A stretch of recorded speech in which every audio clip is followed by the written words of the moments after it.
What if Issei was rejected and got a new partner, and became Crimson Blaze Reaper? Ugh, where am I? Issei woke up to a dark place. His eyes looked around, but all he could see was darkness. He wandered around and hoped to find a way out. His search was futile, and he kneeled to the ground and screamed, "HHH!" His scream echoed throughout the darkness. Issei suddenly felt heat rise and from the ground and scrambled up. He looked around him and saw that everything was in a blaze. "Welcome to the dragon graveyard, Hyodo-kun." Issei turned around and saw a large dragon. His body was a serpent, and wings were enormous. He was about the size of Great Red. "Who are you?" Issei was careful not to provoke dragons since he was aware of the terrifying power they possess. Issei looked at the dragon, but he could not sense any hostility. "My name is Saizen, the Watcher of the Dragon Graveyard and one of 6 Reaper Dragons." "Reaper Dragons? What are those?" Issei's mind was filled with questions, but when he was about to, he was cut off and was given the answer of his unsaid question. "Reaper Dragons were the first dragons to roam the world, but sadly we were a fragile race due to our bodies. But unlike the dragons that currently exist, we are a peaceful race. We do not harm unless provoked." Issei marveled at the dragon. A dragon race that doesn't like to fight was new to Issei. Issei was still angry because he died before he became the great harem king. He cursed at his weakness and for being the victim of Samuel's curse. Saizen, can you tell me why I'm in this graveyard? I thought only dragons could only go to this graveyard. I'm a devil, and since the previous dragon that used to be my partner isn't dead yet, why am I here?" Issei needed answers because he wanted to go back to the living to resume his goal to become the great harem king. He wanted to grope Rias and Akena-san Zappei, make babies with Zenobia, and beat the living crap out of Vala and Saji. "That is also my question, Hyodo-kun. Why are you in the dragon graveyard? This is a very rare problem, but I might make a solution." Issei looked at Saizen and waited for his answer. He hopes that Saizen won't transfer him to hell. He would curse so much during the trip. The risk is high on this, but there is a chance it might succeed. "What is it?" "I will do whatever it takes to return to the living. You must merge with me and relinquish your title as the Red Dragon Emperor, and become the Crimson Blaze Reaper." Issei was stunned to know that another dragon was going to be his partner. He was also happy to know that he is able to go back to the living. "Hyodo-kun, before you are able to go back to the world of the living you need to have strength to endure the journey. It is not a simple pop and hello I'm back now process." Issei was a bit relieved that the dragon had a little sense of humor. He was ready to face whatever was in the road to the living. Saizen explained that he needed training to improve his power as a devil and as a new reaper. Saizen, I know that we need training, but how can we when everything is black and there is no place for a serene environment for me to concentrate? I need a more suitable place than this. I hope Saizen will change our location. It's so creepy here." "Of course. I almost forgot about that." The whole place changed to large valley surrounded by mountains. The wind was blowing gently and the sky was clear. "There we go, Hyodo-kun." Issei wandered and saw a large stone pillar with 2 dragons carved in it. They looked like Saizen because their bodies are serpent-like and have the exact same wings. "What is this pillar, Saizen?" "Those are our training partners, Hyodo-kun. We will spar with them once you have gained the concept of both your power and mine." Saizen told the origin of Issei's powers. All devils, both pure and reincarnated, used to have the power Void. Void was a powerful element that was able to destroy vast civilizations. There also was a young devil named Atrix who used the Void against Heaven during the Great War, and was told that he destroyed 1/4 of Heaven's capital. The power was deemed too destructive and was sealed. It then was forgotten by the future generations. Issei was surprised. He thought that Surzuk-sama's destructive power was the strongest in of the powers. "So how do I harness this power?" "It's quite simple. We only need demonic energy, and I will do the rest to unlock your power so we can begin." "How can we find demonic energy?" "That is easy. I will transfer your consciousness to the world of the living to find demonic energy.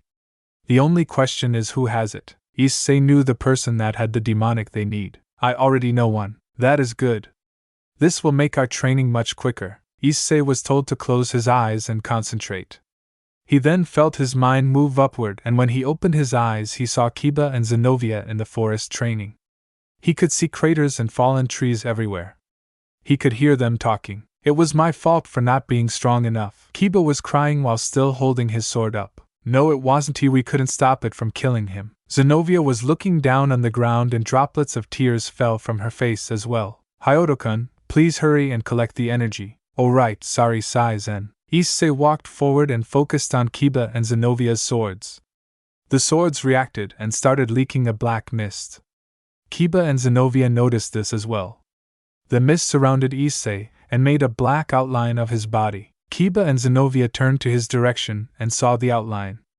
Both of their eyes were bloodshot from crying, but their faces were shocked. Issei, is that you? Zenovia was slowly reaching towards him. Issei-kun, it can't be. Are you actually here? Kiba started walking towards him. Issei started to back away with the mist mimicking his movement. Crap, this isn't good. They can see me. Issei was fighting the urge to go towards them and hug them. Hayato-kun, it is time to go. The mist distorted itself and turned to a spiral before disappearing along with Issei. Issei opened his eyes again to see Sai-zen waiting patiently. Issei saw his hands being covered by a black mist. You collected a sufficient amount for me to start the ritual. Sai-zen opened his mouth and an insignia formed between his jaws. The insignia glowed and mist reacted and started to burn the back of Issei's palm. The mist dissipated and the back of Issei's hand revealed the same insignia as Seizen's. It is done. You have the void that is similar to my own. The insignia is also proof of our partnership. I will now be in your care, Hayato-kun. 2 days passed and Issei was finally able to get the hang of using the void. He pointed his hand towards a mountain wall. His insignia flashed, and a beam of red energy hit the wall, leaving a crater. The power is so easy to control, but I don't think it's in its max yet. Issei practiced day and night. His body was getting numb each shot. Hayato-kun, that is only the first step, and with your new powers, your body will need training as well to endure powerful shots like that. Sai-zen, are you a sacred gear? Well, of course. I am the Red Dragon Glaive.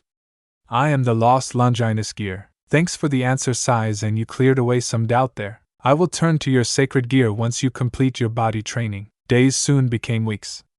Issei was working hard and completed his body training. Sai-zen was using his powers to push Issei's body to its limits. The fact that Sai-zen specialized in gravitational control and movement allowed Issei to keep his body moving and fit. Sai-zen was a harsh, but nice trainer. He gave breaks often and would listen to Issei's stories. Sai-zen promised to turn to his sacred gear form and let Issei train with it. Sai-zen turned to a naginata. The blade was golden and the hilt was light brown. I am one of the few sacred gears to change appearance so that it suits my host's desires, but this my true form. This is cool. Can you turn gloves since I've always done hand-to-hand combat? Of course. The weapon started to glow and changed to gloves that were already in his hand. It was black with the golden insignia at the back of the gloves. The concept is the same. You can transfer as much void energy as you want into the gloves and I will be able to concentrate it easily. Hey Sai-zen, this is an off-the-topic question, but have ever groped a pei? Yes, why? Well, it's because I want to know how you should grope it. Okay, well, to grope an issei you must first. After the lecture about issei, they went back to the pillar. Issei's nose was still bleeding because of Seizen's techniques of groping issei. Issei was instructed to put his hand on the pillar and put a small amount of void to activate the resting dragons. Sai-zen said to stand back after that. The dragon carvings started to move and they swirled away like a tornado. They looked at Issei with killing intent. Issei could sense that easily. Are we going to be okay? Probably. Like how? 45%, probably 44. Oh crap, this won't end well. Issei was careful due to the fact that his opponents were dragons. He waited for the first move. The dragon on the right lunged first, but Issei jumped upwards to dodge the attack. He was vulnerable in this position, and the two dragons didn't waste that opportunity. The second dragon lunged at him directly with its body. The scales were stone, but they cut like teeth. Direct hit and Issei fell to the ground. Hayato-kun, start attacking. Issei got ready and his golden dragon insignia was glowing with power. Issei charged at the dragon on the right. His movements were a blur and when he stopped to attack, he charged his right fist and slammed it to the dragon's side, and making the dragon crash to the ground. The second dragon lunged at him faster moves than before. Issei vaulted over the dragon easily, but it turned and started to roll. It created a swirl of wind around its body and charged at Issei again. The dragon he just knocked out got up again and did the same thing. What do I do, Saizen? Keep moving, don't let them corner you with their attacks. Issei watched carefully, but the dragons were too fast and the first dragon hit Issei with devastating power, sent him to the air. The second dragon flew up and crashed its tail on Issei, sending back down to the ground. The impact created a crater. Issei was already battered after 5 minutes with these guys. Saizen, can you go to Balance Breaker? We can try. I'm not sure if you can, but it's worth an effort. Sweet. His insignia started to glow, and a voice was heard. Activate Balance Breaker Lightweight Crimson Reaper. Issei's clothing changed. He now wore a red cloak with a black shirt and pants. Saizen, what is this? Balance Breaker Lightweight Crimson Reaper. This balance breaker allows you to move at extreme speeds. The material in the clothing is the same as your previous armor, but more lightweight, hence the name. Issei's body was practically light as a feather. He wanted to try the speed, so he ran at the first dragon. His speed allowed him to disappear from their sights and reappeared by crashing towards the mountain wall. It seems we need more training with the balance breakers. Issei was laying down unconscious because of the large amount of damage he received by just crashing to the wall. Idiot. The two dragons went back towards the pillar and reverted back to mere carvings. Issei woke up and finds himself in his room. Was it all a dream? He looked to the sides and he could see Rias and Asia sleeping together. He tried to touch Rias's large bust, but his hand went through. He looked closer and saw that they were also crying. He nearly forgot that he was dead. The world started to change, and he was back in the valley with Saizen. He had a massive headache. Issei, looks like we need more training so you may get accustomed to the speed of that balance breaker. Saizen, you said balance breakers? How many balance breakers can I have? You have 4 modes of balance breakers: lightweight, shock, balance, and reaper. Okay, can you tell me the other 3 modes and what they do? Okay then. Let's start with shock. This mode gives you advanced power and defense in exchange for speed. You are also able to shoot larger and more powerful shots of void, so like a rook and bishop. Next is balance, or commonly called a warrior. It gives you medium amount of power, defense, and speed, a rook and knight combo. The last mode is reaper. You could say it is the milder version of Juggernaut Drive. This allows you to have the highest percent of speed, power, and magical abilities, a queen mode. Just like Drake. That is a quick summary, but let us only use the lightweight balance breaker because it is your first balance breaker. Tell me what to do, Seizen Sensei. Issei went to balance breaker and slowly moved an inch, but when he did that, he moved at least 50 feet. Saizen instructed Issei to keep doing this until he can control his movements. Saizen provided the needed gravitational pressure on Issei's body.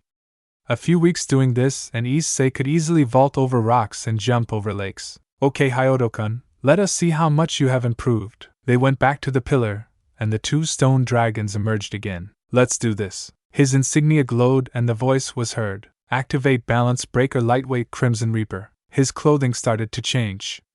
Thanks Satan that Saizen can repair clothes, but man I stink. He was ready to start. He disappeared from sight and reappeared next to the first dragon and slammed his elbow to its side, making a crack sound on the dragon's body. The second dragon breathed fire, but Issei dodged it easily and disappeared again.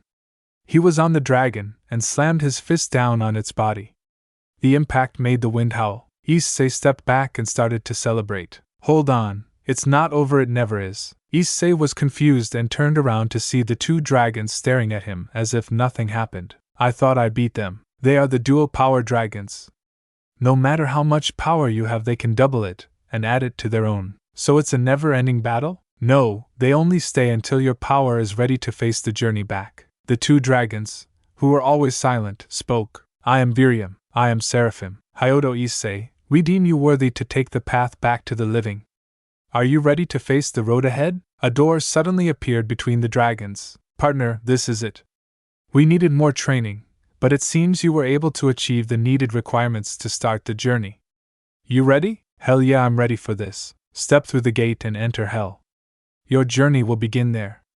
It is for the best to gather allies in hell. With those final words, I stepped into hell. Issei and Saizen walked to find purple sky with a blood-red moon. They see city in the distance and start to move. During the walk, Saizen and Issei have a conversation, and when I walked in I screamed like a girl. It was so embarrassing. Ha ha ha, that's funny, but I have a better story. Prove it. Okay, when I came to Earth for the first time, I met this girl named Yuri. I was in human form so she did not notice. Did she have big issei? They were basically melons. I'm happy with that. Continue. Okay, so Yuri and I were going to a pool. I did not know what the symbols in Urimbathrumsia bathrooms. I took the one that was red and I see Yuri changing, and I think I went to the hospital because of the massive nosebleed I had. It was worth it though, cause when I fell I groped them unconsciously. I could still remember the feeling. Issei felt nostalgic. He still remembers when he groped Rias's issei. They were so soft and big. Issei had a small amount of blood going down his nose. They reached the city and looked around. Before they could enter a bar, a large man stopped Issei and said that he was supposed to be in school. Hell has schools. He was dragged toward a school that was similar to his own. He was sent to the principal's office. The principal told Issei that devils who are still in school must still finish their education even if they died. Issei was given a uniform and was sent to the class 3A. He introduced himself to the class and sat down the second seat from the back near a window. Hours after it was lunch, and he got up to eat. Partner, we don't have money. Saizen went back to his sacred gear form. Oh yeah, I forgot. He went straight to the principal to tell him that he did not have any money to eat. The principal said you can have 10 complimentary meals before you have to start paying, so he advised Issei to find a way to gain money. Issei went to grab a sandwich and came back to his classroom. Issei wasn't approached by anyone, just like back in Ko Academy. The teachers made an announcement that the squad battles have begun. Squad battles? What are those? Issei asked a boy behind him what squad battles. The boy said squad battles are just like raiding games back in the living. It only consists of 7 people. 1 is leader, and the other 6 are their fighters. Issei asked if there are any squads willing to recruit people. The boy said that recruitments are harsh if you were going to try out for a well-known squad. Other recruitments are painless because the squad isn't well-known or low in rank. Issei went to find a squad recruitment board to see where are the openings. He found one opening, but it was also ranked 1000 in the leaderboards, which was high. He went straight to the tryouts, and he found that the tryouts are in the stadium. The tryout was to try and hit one of the 6 squad members 5 times. The time limit was 20 minutes. Issei could see that some of the students were using sacred gears as well as the squad members. They looked strong and were if they were ranked 1000. He could see that the 6 members were girls. Whoa, they have huge issei. Partner, focus, but look their chests. They're huge. Yes, they are impressive. Wait, we must focus. We do not even know what we might gain for doing this. Let's go to the library and figure out what squad battles will gain for us. I hope it lists issei. Trust me, you're not the only one. Issei read that if you can get a good reputation in squad battles you are able to fight their champion squad. If you win against the champion squad your squad gets 1 wish each from Satan. This could make this trip much easier and entertaining. Saizen. I thought you didn't like fighting. I don't, but I might as well learn to like it if we want to get back to your harem. Issei went back to the stadium and saw that there were only about 2 people left. He went to join since the line was small. The squad members didn't even break any sweat dodging and countering each of the students' attacks. It was Issei's turn and he got a closer at the members. One had green hair. She looked intimidating. Her eyes were the same as her hair. 2 of them had blue hair. They were the same size as Kaneko with less mean and more cute. One had red hair just like Rias, but her hair was a ponytail and her eyes were brown like Akena-san, and the other 2 had black hair. They looked like twins, with the matching issei to finish it. Issei had a small nosebleed. I hope you will entertain me. The others were rather good, but they still had ways to go. The one with green hair stepped forward and activated her sacred gear. They were Tunfas. My name is Sarah, the leader of our squad. I will be your opponent. My name is Hyodo Issei and I will join your squad. The timer started and Issei made the first move. He didn't have to be in balance breaker to move fast. He disappeared from their sights. So you're hiding? No matter, I will find why. She was hit in the stomach with a void-infused punch. His insignia was glowing with power. Gotcha. Sarah's body was getting numb, and then suddenly a burst of energy was released from her abdomen and sent her flying to the wall. Whoa, what was that? When you are using the gloves, you are able to create a seal after you make contact with anything. The seal will glow after a 2-second delay. If the seal is facing one way, the target will move the opposite direction. It also doubles the damage you did before the seal was made. That's nice. The smoke cleared and Sarah was unconscious with a large crater in the wall behind her. I think I may have overdid it. I probably should have used dress break instead.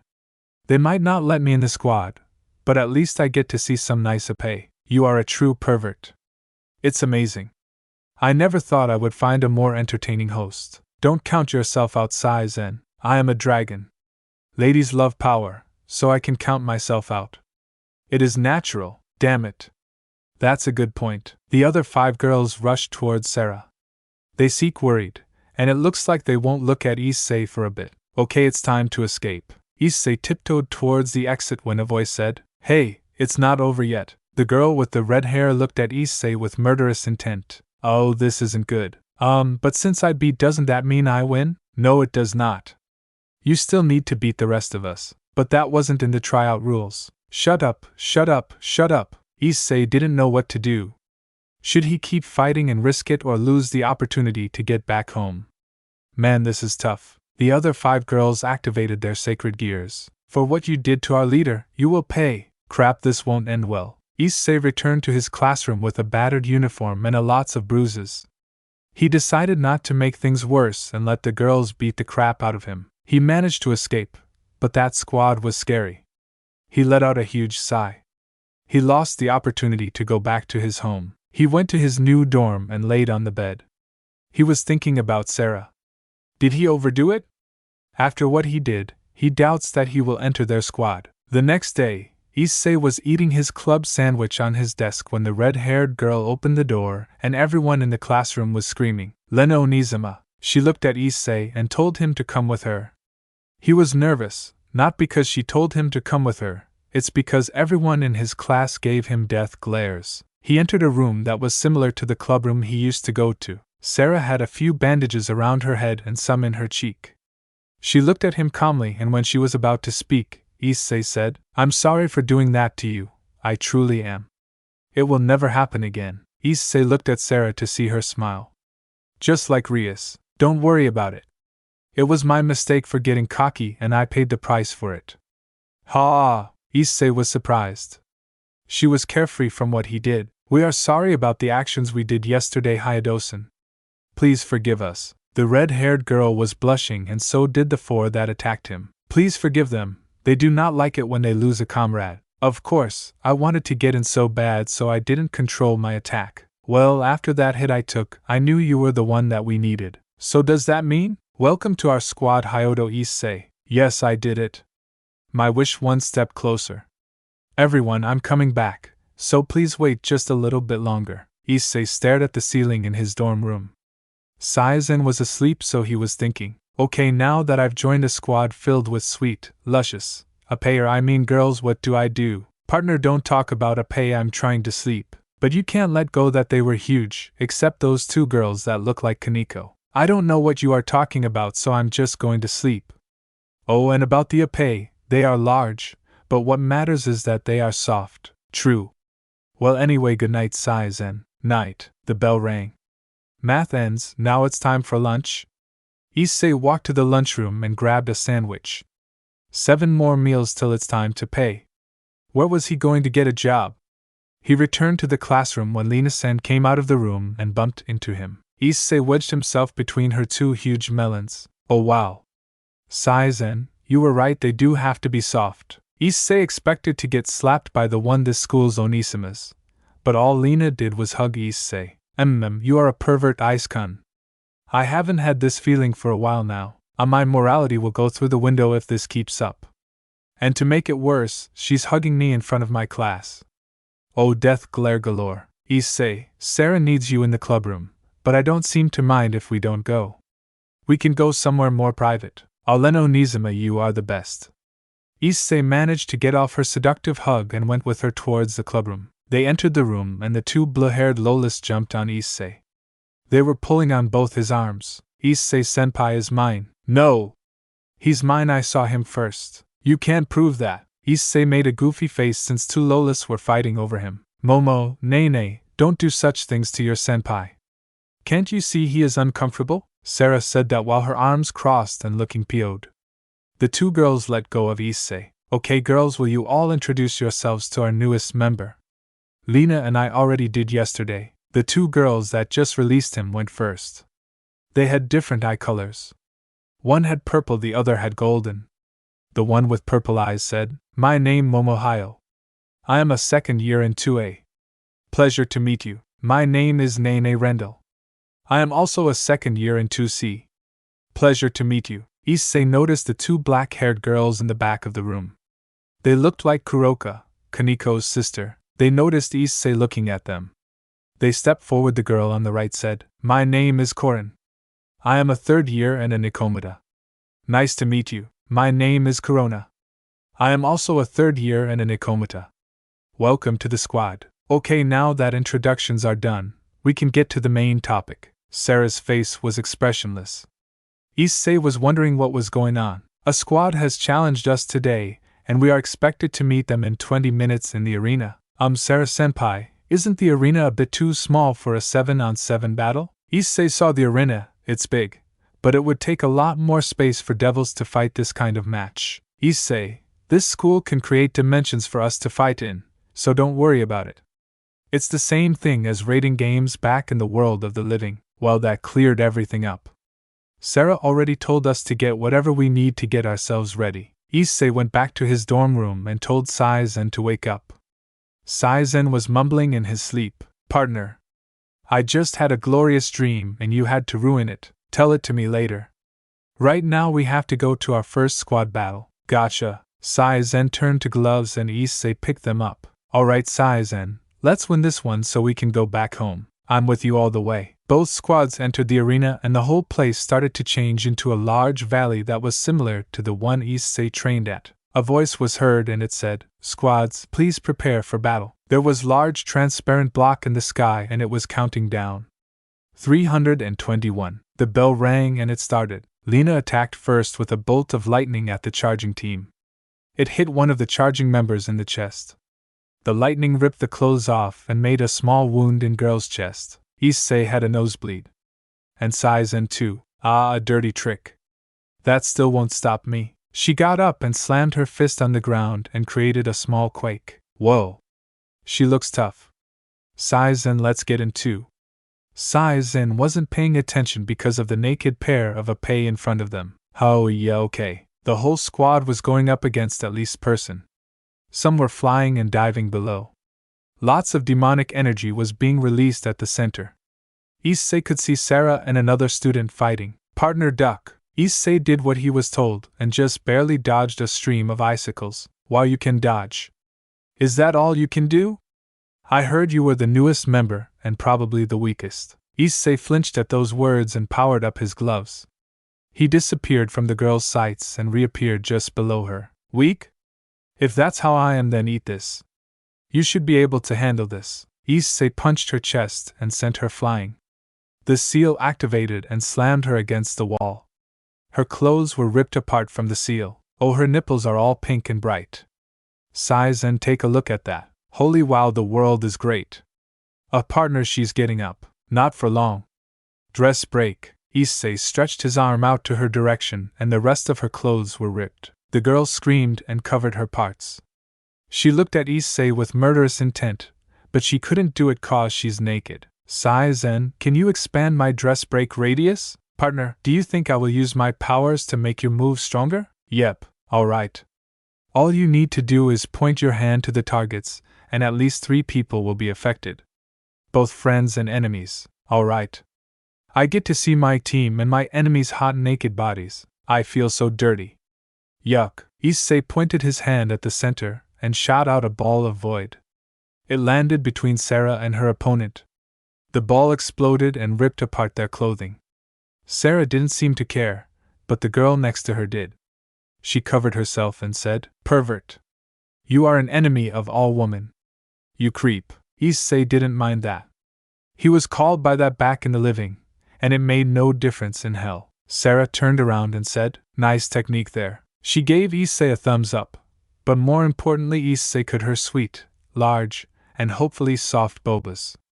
Issei was going to have a massive nosebleed if someone doesn't cover her. Issei was surprised that no one called him a huge pervert, well, at least in his own team. The other girls already beat the remaining people. He saw that Korin and Korina were using Senjutsu. Momo used dual guns and Nene used a katana. Scary. Lena was only using magic just like Akino. They came to congratulate Issei for a job well done. Issei was about to pass out because of their clothing. All of them were ripped in either the chest area or the waist. They didn't seem to find. Even the naked Sarah said she didn't mind being naked. "Partner, I don't think these girls have a sense of morality in them. My morality is about to disappear if this keeps up." They all returned to the clubroom and Sarah said to get some rest. Issei went back to the dorm room and he nearly forgot his bag in the clubroom. He opened the door and he sees Sarah changing. Sarah turned around and said, "Oh Aiskan, what are you doing here? Do you need something?" Issei was going to faint. So much a pay in butts. He couldn't take it. He had the urge to grab Sarah's bobas and grope them using Sezen's techniques. "Oh, I see what you need." Did she just say that in a seductive way? Sarah came closer and pushed Issei down on the sofa. "Ah. I'm going to lose my virginity in hell." Lena opened the door and could see the situation. Issei expected her to slap the shit out of him. She pushed over Sarah and said, "Sarah, don't do that to the boy. He needs a caring woman, not some wild girl." "Oh come on, I wanted to do that for a long time. Let me have this one." "No, besides he already felt my bobas so I get first dibs." "You don't have ownership to that boy and I'm the captain so I get first try." "Where have I seen this before?" The two Onisimas started to gather their energy. "Partner, grab your bag and let's go." "Right." Issei grabs his bag and ran out the door. He could hear muffled explosions in the room. Issei let out a huge sigh. Well, this place is so similar to home that he felt like he was back home. "I wonder how long this will last before I go back." "Partner. It's not when. It's an if. Remember that." Homeroom was starting. Issei was bored as always. The teacher just announced a new transfer student. "Everyone, this Sukihana. Please get along with him." Issei looked at the new student. He looked a lot like girl. Had long black hair, nice body, and looked nice. "Partner, are you turning yaoi?" "Of course not, it's just that he looks like a girl." Suki sat next to Issei all day. He was quiet. No one approached him. Issei took this chance to get a friend in his class. He walked over to Suki and said, "Hi, I'm Issei Hyodo. It's nice to meet you, Hanazen." "Ah yes, it's nice to meet you as well. Dang, he does look like a girl, reminds me of Gasper." "Hey, you want to eat lunch together? You want to eat lunch with me?" "Yeah. I'd like to have a friend if I transferred her to you know." Suki agreed to eat with Issei and they were talking casually. Issei asked if he was in a squad. "I don't have a squad cause I could just be a burden and I don't like to fight." "That's alright. I can agree that some people don't want any violence." Issei noticed that Hanazen was fidgeting and looked red. "Hey, are you alright? You're red. Are you sick?" Issei got up and got closer to Hanazen. Switch narration to Suki. "Oh no," he noticed, "I better play it cool." "No, I'm alright." "You sure? You don't seem like it." "Trust me. I'm fine." "Alright then." "Phew, that was close. I should stop fidgeting like that. Thuff is kind of cute." Narration switched back to Issei. "I guess I was overreacting." "Oh well." Issei said bye to Hanazen and went to the clubroom during his free period. Everyone was there and it looked pretty normal. Momo and Nene were drinking tea, Korin was reading a book, and Sarah was sleeping with drool coming out of her mouth. Lena slapped her head to wake her up. "Huh, what? Chickens were running, catch them." She went back to sleep. "Hello there, Aiskan. Why are you here? Aren't you supposed to be in the arena?" "The arena? Why? They are doing a short battle for all students here. I think it was a tag team battle. We already went to the battle and won easily. You should try it, you could gain some money." Issei walked towards the arena and sees Hanazen along the way. "Hey Hanazen. Wait for a sec." "What is it, Hyodosen? Do you want to go to the arena and do a tag team?" "I guess. People said you can get some money there. Issei and Suki walked to the arena and waited their turn to battle. A few minutes later, their names were called and they entered the battleground. The arena was pretty simple. It's only dirt with walls and a circle. Issei saw their opponents, a girl with Chinese clothing on and a punk girl. They looked strong. Fighters, please activate your sacred gears. They all did it. The Chinese-wearing girl had a long wooden pole, while the punk girl had a gun. Hana and I activated ours too. My dragon gloves and Hana had a scythe. I didn't think he could have a menacing sacred gear. Start! The punk girl shot a few rounds at Issei, but Issei dodged them. The other one charged right at Hanazen with a lunge. Hana blocked it and pushed back. Issei was moving with incredible speed and managed to close the distance with his enemy. He punched her, but only grazed her. The seal activated and pushed her down, making her trip. Issei took the chance and told Saizen to power up. He used dress break on the girl and she screamed, "You pervert! Such an evil move! You are an enemy to women everywhere." Issei didn't mind that. He was proud that he was a pervert cause he gets to see naked women. Issei turned around and could see Hana was having some trouble with other student. She hit Hana with a whack to his side and a stab to his abdomen. Issei could hear the wind howl around the woman's weapon and suddenly, Hana went flying back with his clothing ripped apart. Issei rushed over to him. "Hanazen, are you alright?" Hana was on the ground with his stomach to the ground. Issei grabbed his chest and started pulling him up, when he felt something soft on his hands. He was doubting it for a minute and took another squeeze. This time Hana squealed, "Hayato-san, don't do that, it feels weird." Issei took his hands off and was stammering, how are you? A girl? Yes, I thought you already knew. It's kind of hard to hide a girl's body, unless you use lots of bandages to flatten your chest. I didn't want to cut my hair, so that was pretty obvious." Issei actually squeezed his first epee in hell. "Saizen, please check this off the list." "Already done." Issei took off his school jacket and gave it to Hanazen. "You might need that. I probably might try to do something dirty, so it's a precaution." "I'd actually like that." "Did you say something?" No, nothing at all. Anyway, let's beat this girl so we can get our prize." "Gotcha." The two charged at the girl. Suki went first and slashed on her legs. The girl jumped, but Issei jumped over Suki and did a roundhouse kick in the air and it connected to the girl's side. She flew back a bit, but recovered. "Partner, do you remember that move the two dragons did in training? You mean the spin?" "Yes, we can try to do it, but only with your fist." Issei explained the plan to Suki and how they can win it. Suki agreed and got ready. Issei charged his right arm with void and charged. He got just below the girl and he twisted his arm to an uppercut. The quick snap of his arm created a swirl around it, and it connected with the girl's stomach, sending her upwards. Suki appeared over the airborne girl and slammed the wooden part of her side down, hard. The girl fell to the ground and was unconscious. Winners of the battle: Hayato, Issei, and Hana Suki. When Issei and Suki were walking back to their dorm, Issei said, "Since you're a girl and everyone probably saw it, they probably put your stuff in the girls' dorm now." "Yeah, probably. But that was still fun, right? They see a fork in the road. One goes to the boys' dorm and the other goes to the girls." The sun was setting to a bright purple in the horizon. Issei and Suki stood there, and when Issei was about to go, Suki grabbed Issei's arm and kissed him. "Tomorrow call me Suki." She smiled and waved goodbye. Issei was surprised by the kiss, and he walked back to the dorm. "You certainly are a ladies' man." "Yeah, I guess I am." Issei looked at the setting sun and wondered, "Is it alright to return if I already have a decent life here?" Issei was slowly walking to school from his dorm room. He had a piece of bread hanging from his mouth and was silently walking to school, when a voice behind him caught his attention. Suki was running towards him. Her sleek black hair was waving against the wind and her face was filled with happiness. The new girl's uniform she wore actually was the right match for her nice curvy body. "Oh, hi there, Suki. Why the big rush?" Issei was looking at her with caring eyes. The thoughts he was thinking of yesterday came back to him. Suki was the one to actually trigger those emotions. His emotions were caught in a raging conflict. Should I go back to the living and face them all, or stay here where I can enjoy my life again? Suki bent her head sideways and said, "Isaizen? Are you alright?" "Hello?" Suki was waving her hand in front of Issei's face.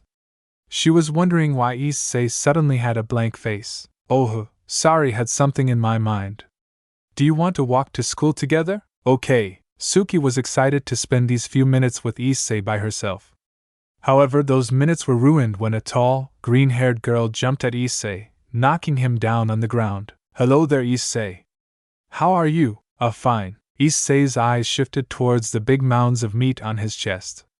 Sarah's chest was so nice and soft, they could easily rival the softest pillows in the world, or in this case hell. Like what you see, little boy. Issei was making short gasps of air as his hand were about to grab her épée when a hand stopped it. Issei looked up and saw a purple aura coming out of Suki. Crap, did I piss her off? You have such bad luck, don't you? Oh, I was so close too. Suki grabbed Issei out of Sarah's grip and dragged the poor pervert to the school by the collar. Issei had his arms outstretched and was begging Suki to let her go. The rest of the school day went as planned, except from the red hand-shaped mark on Issei's cheek. Suki was really pissed off for that perverted act he did, but it was expected. She just wished it was her instead of that girl. Her thoughts got even more distorted and weird when she started having some weird daydreams. All that while having a lecherous grin all over her face. She went back to reality when Issei shook her and said it was time for lunch. I wonder if that situation will ever come true. Suki was wondering that during the walk to the lunchroom. Issei said he was needed in the clubroom where his squad was waiting. He waved goodbye to Suki and left the lunchroom. Suki went back to her perverted daydreams again, with the creepy to top it off. She wonders if she was a bigger pervert than Issei. If that was the case, then she will make that boy hers no matter what, but for right now, she was content with her dreams. And it was a nice experiment. I thought I would make more girls similar to the ways the girls acted when Issei was still alive. Onward, Issei entered the clubroom where the girls waited for him. They all looked concerned. He wonders why they looked like this. Usually they are more energetic than this. Did something happen? Issei was asking a troubling question for their squad. Sarah finally answered his question. Yes. It seems that the squad tournament has started and the 10,000 squads formed are to start fighting in 1 week. Is that it? That seems pretty easy. The sooner this tournament starts, the better. I'm going to win every battle so I can go back to the living. This time Lena stepped up and said, Issei, you are strong and everyone in the squad agree that you are by far the strongest of this group. But Issei, the people we are facing can easily overwhelm you. You will still need to train over the few days we have. That is when Korin stepped up and said, Issei, I will be your partner for the duration of the week. We will need to polish your fighting style as well as your defense. I have a feeling that some of our opponents will also be Nikomatas. I will help you to defend against Senjutsu attacks. Issei merely nodded. Korin looked kind, but with training, she might be a devastating opponent to fight. Sarah dismissed the group, leaving only her and Lena in the room. It seems that this year's tournament has come unexpectedly early. Don't you think so, Sarah? Sarah nodded at her statement. This year certainly was fast. They didn't even have time to train with their squad. It looks like the masters of this tournament were eager to start. I just hope we don't lose again to that team. Do not worry. We have Issei. We actually might win this year. I wouldn't be too sure. The team we lost to had an overwhelming amount of strength. Not just the leader, but the whole squad. They could easily overwhelm Issei. Sarah, that is why you need to get stronger, if you want to protect that boy. Yes. This time I'll make sure last year's tragedy won't happen again. I'll protect him with every last cell in this body. I agree. If we win this tournament, then I will treat Issei at my home. Oi. What makes you think that you could have that boy? He is my subordinate. I should have rights to him first since I am the leader. Don't use that card with me. You know it won't work against me. The two girls argued for the rest of the afternoon in the clubroom. Meanwhile, Korin and Corona were in the training ground with Issei. It was similar to the mountains he used to train with Tananim. The girls stepped forward and said, Issei, we will now begin your training. We warn you though that this training will make you feel excruciating pain. Your body will give in to the attacks we will give you. Corona will help you control your body's ki so it will not be severely injured by Senjutsu attacks. I will be in your care, Kurensen and Kuranasen. The pair nodded and Corona stepped forward and took issei to the woods to help him focus his ki. Korin stood there waiting. In the woods, Corona and issei walked in silence. Issei looked at Corona and instantly pictured Kuroka. They looked like they could easily be sisters. Corona stopped and said, "This looks like a good spot to stop. We can begin your training here." Issei and Corona sat down on the small area that was surrounded with trees. A few rays of sunlight managed to pierce through the leaves hanging over their heads. "Let us start, guys." "I'm ready." Corona stood up and placed her hands on Issei's bare back. She instructed him to remove his shirt so he is able to harness ki from the living things around him. A green light was shining on Corona's palms. The feeling reminded him of Kanekikan's healing sessions.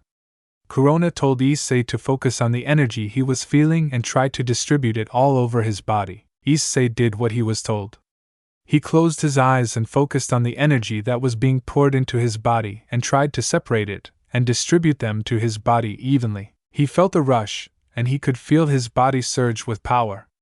This feeling kept going for the 2 hours they were given by Korin. He also felt something else. A soft feeling on his back. It was skin, that's for sure. It was also soft. That feeling. Issei turned around to see Corona leaning up against him with her bulbous bare on his back. They rubbed against his broad back and Corona let out a moan. "Corona-san, what are you doing? Issei, please make me a woman. I can't bear it anymore. My instincts are telling me to do this. Please hurry," she screamed and pushed Issei down to the ground. She had cat ears out and her tail as well. She looked at Issei with eyes that showed determination. "Corona-san, please, you don't know what you are doing. Stop this, and let's get back to our training." Issei couldn't think straight. She was becoming lustful. So this is the instincts of animals who are in heat.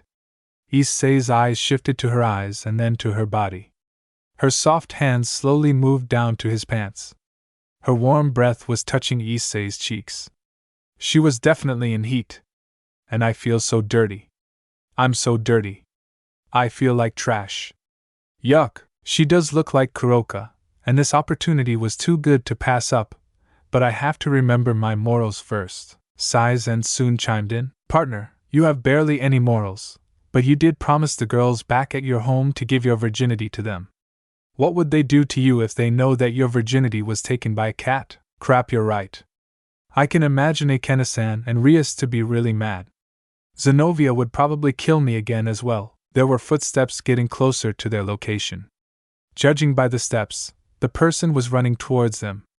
Korin soon entered the clearing. "Well, what is this?" Korin held her hand over her mouth and gasped at the sight she is now witnessing. "Sister, I'm sorry, but I need this. My instincts are ordering me to do this. Please let me continue." What?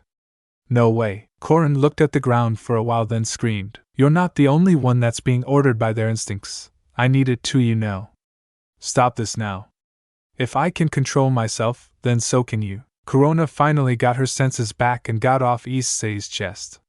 She put her clothes back on and approached her sister. "I'm sorry. I didn't mean to do this, but I need to have intercourse soon. You and I are getting to that age already." "I agree, but for right now let's focus on winning the tournament, then we can continue this." Both sisters hugged each other and were softly sobbing. Issei was touched at this moment of affection the two sisters were sharing. Issei stood up and said, "I don't mean to break the mood here, but can we start the training again? I don't mind having that situation again if you don't mind," was really inside Issei's head. "You don't have any morals. Speak the truth or forever be a virgin." "That is cruel, Sai-zen. That is truly cruel." The two sisters nodded and all three went back to the training ground. Korin instructed Issei to do the same energy distribution to his body. Issei did what he was told, and covered his body with a strong aura of ki. Korin charged at Issei and with a Senjutsu-infused punch, the strong aura that covered Issei's body was penetrated. He felt the urge to puke after a punch like that. So that's the power of Senjutsu. He fell to his knees and clutched his stomach. The ability to disrupt a person's flow and damage his lifespan. A truly terrifying technique. Korin soon explained that a way to defend against Senjutsu is to have an unbreakable will, and to naturally acquire ki from their surrounding without even noticing it. The user must create an unbreakable barrier of ki. The only way to strengthen that barrier was to have a strong will and resolve. Issei listened to all this and finally stood up again. Can we continue? Korin and Corona could already see his determination and resolve to get back to the living. Corona sat Issei down and told him to focus. This time on his surroundings. She told him to feel the flow of ki surrounding him. Senjutsu was based on life and nature. You must allow yourself to continue the flow of ki from your surroundings to your body. Make your body be one with the location you stand. Issei could feel a rush of energy surrounding his body. He opened his eyes to see black space. He remained sitting down and focused even more. Opening his eyes again, he could see a red swirl around him. The vortex swirled around his body. The feeling he felt when it entered his body was amazing. He could only describe the feeling second to when he felt Ryusa's issei. The feeling was like being reborn again. Korin and Corona watched with astonishment. They could already feel the immense ki he was able to produce. Small saplings grew around him. Issei became one with nature. Issei opened his eyes again. His usual brown eyes were still there, but they also had a tint of red on them. He looked more serious and not the usual pervert he used to be. Issei stood up and asked Korin to do the same attack on him again. Korin went back a bit and charged at Issei with a more powerful punch. It made contact, but this time Issei merely flinched at the punch instead of falling to his knees. Korin and Corona were amazed. He did 6 months' worth of training and grasped the concept in 5 hours. He certainly was a strong boy. I will make him mine. Corona smiled. I'll beat my sister this time. Korin smiled too. Powerful and ominous aura leaked from the two Nikomatas as they said good job to each other. Issei could feel the killing intent both of the girls were emitting. Yikes, I wonder what their problem is. Got any ideas, Saizen? Partner, you seriously have no idea? I know that I can also be a pervert, but I still have to understand a maiden's heart, even though it's hard enough to understand one part of it. So what's your answer? Never mind. Don't mind that comment I said. I'll just say it has something to do with you. With me? If 2 girls are like that because of me, I probably wouldn't want to get involved. Facepalm. As they walked back to the school, Korin said to practice his defense every day until he can make ki flow around him without doing too much focus. Versatility is part of keeping yourself in the battle. Issei went back to the classroom to pick up his bag, but a girl stood there waiting. Saizen, would you like to walk back to the dorms together? The afternoon light made her face a silhouette. Her long black hair was gently waving to the breeze that entered the small opening of the school's window. Of course, Suki. As the pair walked together on the path that led to the dorms, there was a small romantic atmosphere around them. The purple sun against the red moon created the perfect scenery for an orange horizon entering the night. The wind was blowing lightly against their faces. Hey Saizen, I have a question for you. What is it? Do you have a special someone? Looking up to the sky, he pondered for a short while before saying, Yes, I do. Suki looked crestfallen. She lifted her head again and said, Does she like you? For a long time. I've always loved her, but I could not convey those feelings for a long time. She felt those feelings much sooner than I did. Is that so? I wonder if I have a chance against his lover. Why do you want to know? Oh, I was just curious. A lie. They soon reached the crossroad that separated their dorms. They looked at each other for a while and Suki was first to say goodbye. Issei walked the other direction. I wonder if Issei still remembered the kiss we had. I hope he doesn't go away. Suki's chest became warm, and she felt her heart beat rapidly. Is this what people call love? Could she have feelings for me? I should probably tell her, but that atmosphere certainly gave me feelings that I never felt, even if I was still with Rias. Those feelings, were they real? Can I give them back to her? Partner, I may not be able to relate to your feelings, but I think your feelings are being created due to the void in your heart. It aches for the love your comrades gave you. Is that so? I am only able to do this once, but I'll let you communicate with your friends back at In the Living. One chance is all you have to fill the emptiness in your heart. Are you willing to take it for something in the past or embrace the present and accept these new emotions you gained, the new faces you've met and perhaps the new friends you've bonded? This decision will take time, do not rush it. Tell me when you are ready. A choice, a chance to see them again, but to leave the ones that have helped me make my goal come true. A girl with feelings that can only compare to Rias. Issei laid on his bed and laid his choices out. He still couldn't decide. In the end, he fell asleep from the fatigue of his training and the choices he now bears. As Sarah falls to the ground in defeat, Issei was the final member standing in the arena. The wind was blowing gently against the final battle. Issei was at a disadvantage. It was 5 versus 1. The odds were totally against him. It looks like this was going to be their defeat. Crap, what am I going to do? These guys are too strong. It took all of us to beat just 2 of them. This is bad. If we get hit by their attacks, we will be severely injured. I get that already. We're already so close to. Satansama is right there watching us. Partner, here comes one of them. Look out! Issei looked as the girl with the long samurai robe charged with her sword aiming for his heart.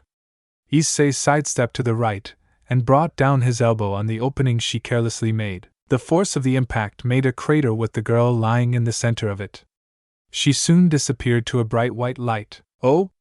You still have some strength, boy? That is a surprise, but it is time to end this. Roland gestured to her subordinates to finish off Issei. The remaining 3 disappeared from Issei's sight.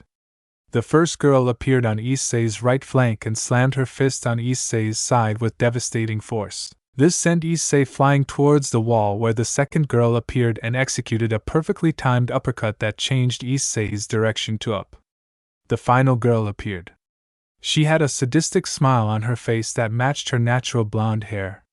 She brought down her heel down on Issei's chest, and Issei plummeted to the ground. His body was screaming at him to stop and stay down, but he stood up again. The pain he feels is excruciating. His body was shaking and it was a struggle to stand up. Well, now, that just won't do. You should have just stayed down and let us win. You pathetic boy. You couldn't even protect that girl that stepped in front of you to take a blast from me. That black-haired girl, what was her name again? Roland's words were like venom, and it angered Issei. This was the same feeling when Asia died, but this time it was more intense. His emotions were getting more extreme inside him. Are you going to cry, little boy? Did we strike a nerve? Ha, too bad. You don't have the strength to back up your petty emotions. Roland smiled and laughed at the pathetic sight of a battered boy. His uniform was ripped and he had many injuries all over his body. Her subordinates laughed at Issei and also managed to spit some insults as well. Ah, you even said you were going to beat us. Ha, you never had a chance. That girl that stepped forward to take Roland-sama's blast was weak. She never had a chance against it. This pushed Issei to the limits of his anger. He then stopped trembling. The girls looked at him curiously. Saizen, can you do me a favor? What is it, Hyodo-kun? Let's beat these bitches back. After what they said about Suki, I'm at my limit. So can you lend me power to beat them? I understand your anger, and I will show them the terrifying power of the dragon. Seizen's eyes flashed inside Issei's mind. The truly terrifying sight of an angered dragon was shown inside his mind and outside in the surface. Issei's body started to glow, his head still down. Everyone's eyes watched the light that illuminated around his body. Oh, are you going to do more of that healing crap? We can just bring it down again, so please take your time. Roland smirked at the sight. You think you can make fun of my friend that saved me? I'll take your words and shove them back down in your throats. Issei's voice contained cold anger. He raised his head and they could see his eyes glowing with a golden light. His uniform suddenly changed and the voice that echoed throughout the arena was heard. Balance Breaker activated Ultimate Crimson Reaper. His clothing was transformed to a black and red cloak similar to the lightweight Balance Breaker. The only difference was that a red helmet was on his head. The helmet looked like the upper half of a dragon's face. It covered the owner's face except the mouth and nose. The eyes shone through the helmet's eye holes. The upper jaw covered the face, creating a shadow of mystery that shrouded Issei's face. With a yell, Issei displayed the power of an angered dragon. The arena shook as a golden light swirled around. Issei had a definite thickness in it. The whole arena watched the sight displayed below. Satan stood from his balcony seat to see the only being to surpass his power. They were all in awe at the sight of Issei. A golden dragon surrounded Issei's body with its head just above Issei's. Its teeth were bared and its eyes were filled with anger and power. This was the power of Sai-Zen and Issei, the ultimate Crimson Reaper. Bow before their mighty power and fear it. The moment has finally arrived. With this power, Sai-Zen, we will beat them and win this tournament. Let's end this. I need to vent some anger out. Likewise, with those final thoughts, Issei charged at his opponents, with a corona of energy just in front of him. His charge resembled a dragon charge with its mouth open. The immense power was immeasurable. His eyes and body were glowing with power as a final charge to victory was made. The end of this tournament shall end here and now. Issei charged at the tree 15 meters with lightning speed. He wasn't even in balance breaker, and he could move this fast. His punch made contact with the tree.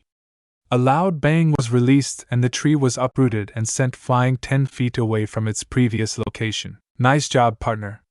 You have gotten strong in the last few days, thanks Sai-Zen. The training program you gave me helped.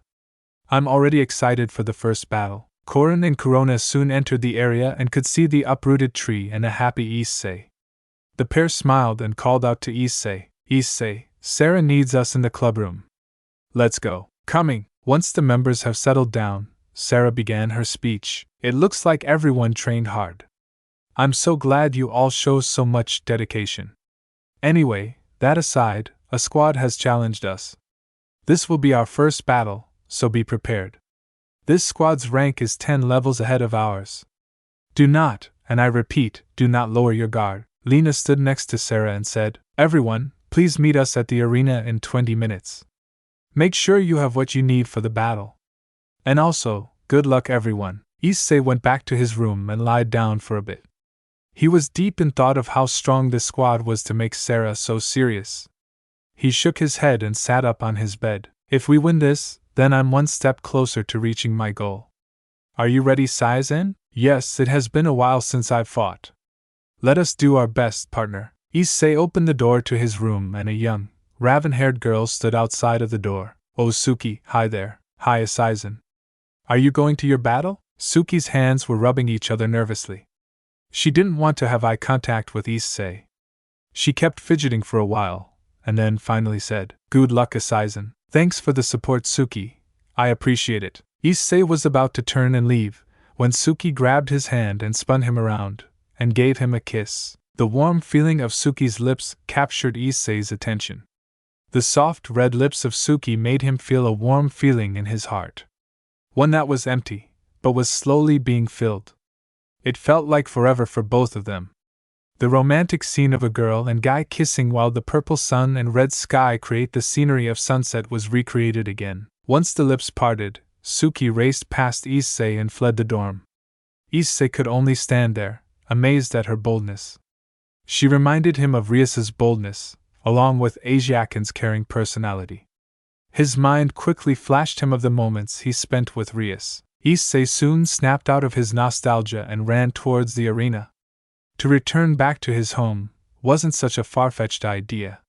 He ran to the place where he will take the first step to where his wish shall and will be granted. Issei entered the arena and walked towards the center of the circle where his squad awaited his arrival. Commencing dimensional teleportation, the voice spoke from an unknown source, then in the next moment the world changed.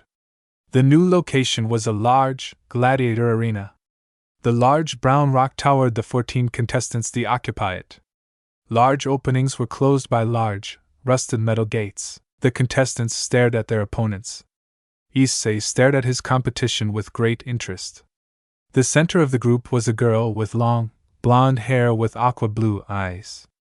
Her body was fit and healthy. Her curves show off her hips and tight waist.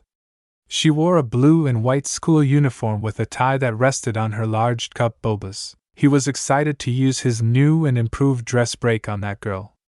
Oh voice in the sky, please start the battle already. Fighters, prepare for battle. Everyone went to their fighting poses. Issei put up his hands up to show pitch black gloves with a golden seal on its back. Korin and Corona had their ears and tail out. Momo took out her 2 red and brown guns, while Nene took out her shining, silver blade. The two had an unnatural sadistic look in their faces, the faces of eager battle maniacs. Lena stood there with her arms crossed under her bobas with eyes filled with confidence. Finally, there was Sarah. Her hair flowed evenly to her body. The white tonfas on her hands were shining in the light.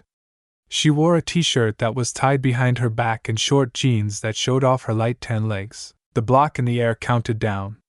321. The bell rang and both sides charged at each other with killing intent against one another. A small cloud from behind both groups could show their amazing speed. Issei charged directly at the blonde woman in front of him, and she did the same at Issei. His fist started to glow with a power that no one can ever comprehend. His fist hit the girl's belly, and the seal that later was made created even more damage to her body. She floated in the air for a couple of seconds before being greeted by a roundhouse kick so kindly given by Issei to the face, which flipped her body forward towards the ground. She fell to the ground and stayed there for a few seconds before getting back up. It was obvious that she had to struggle to get up with her knees. She spits a few blood droplets to the ground and wiping it off her mouth before lunging at Issei with her fists. The fist connected to Issei's chest.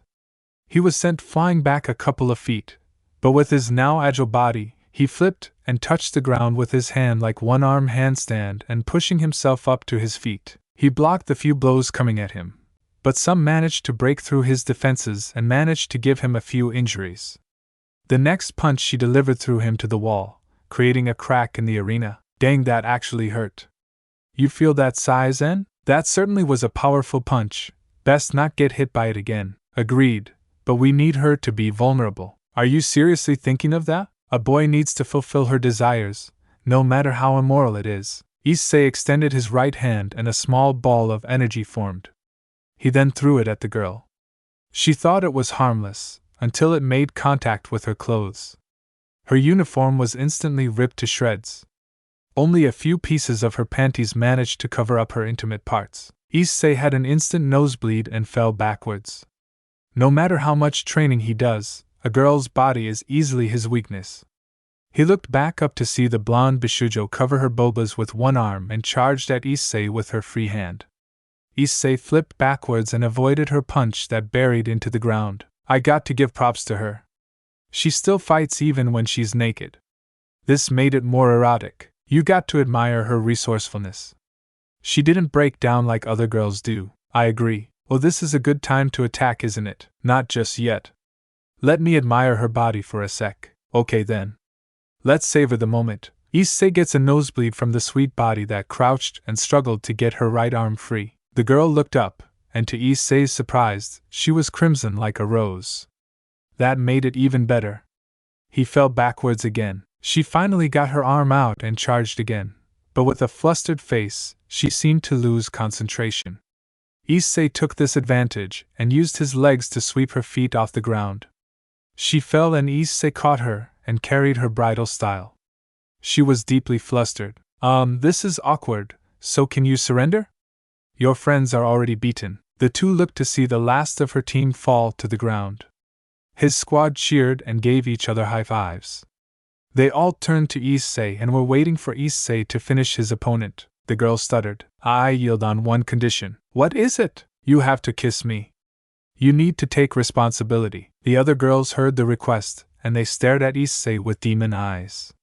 They seemed to say, if you do it, we will rip your soul apart. I'm going to regret this later. What are you thinking? A peck to the cheek? You'll still get a beating. I know, but I can run faster. Issei whispered something to the blonde's ear and it made her close her eyes. Issei gave a quick peck to the cheek, but the girl turned her head and gave a smooch right to the lips. That sneaky girl. Issei drew back quickly. She laid the girl down to the ground and ran as fast as his little perverted legs can take him. As he was running, he heard the faint voice. Winner, Sarah Squad. He smiled at the announcement and continued running. The girls were trailing him with a demonic aura. Later that day, Issei was sitting down on the sofa of the clubroom with many bruises on his face. Kurona walked over and started to heal Issei.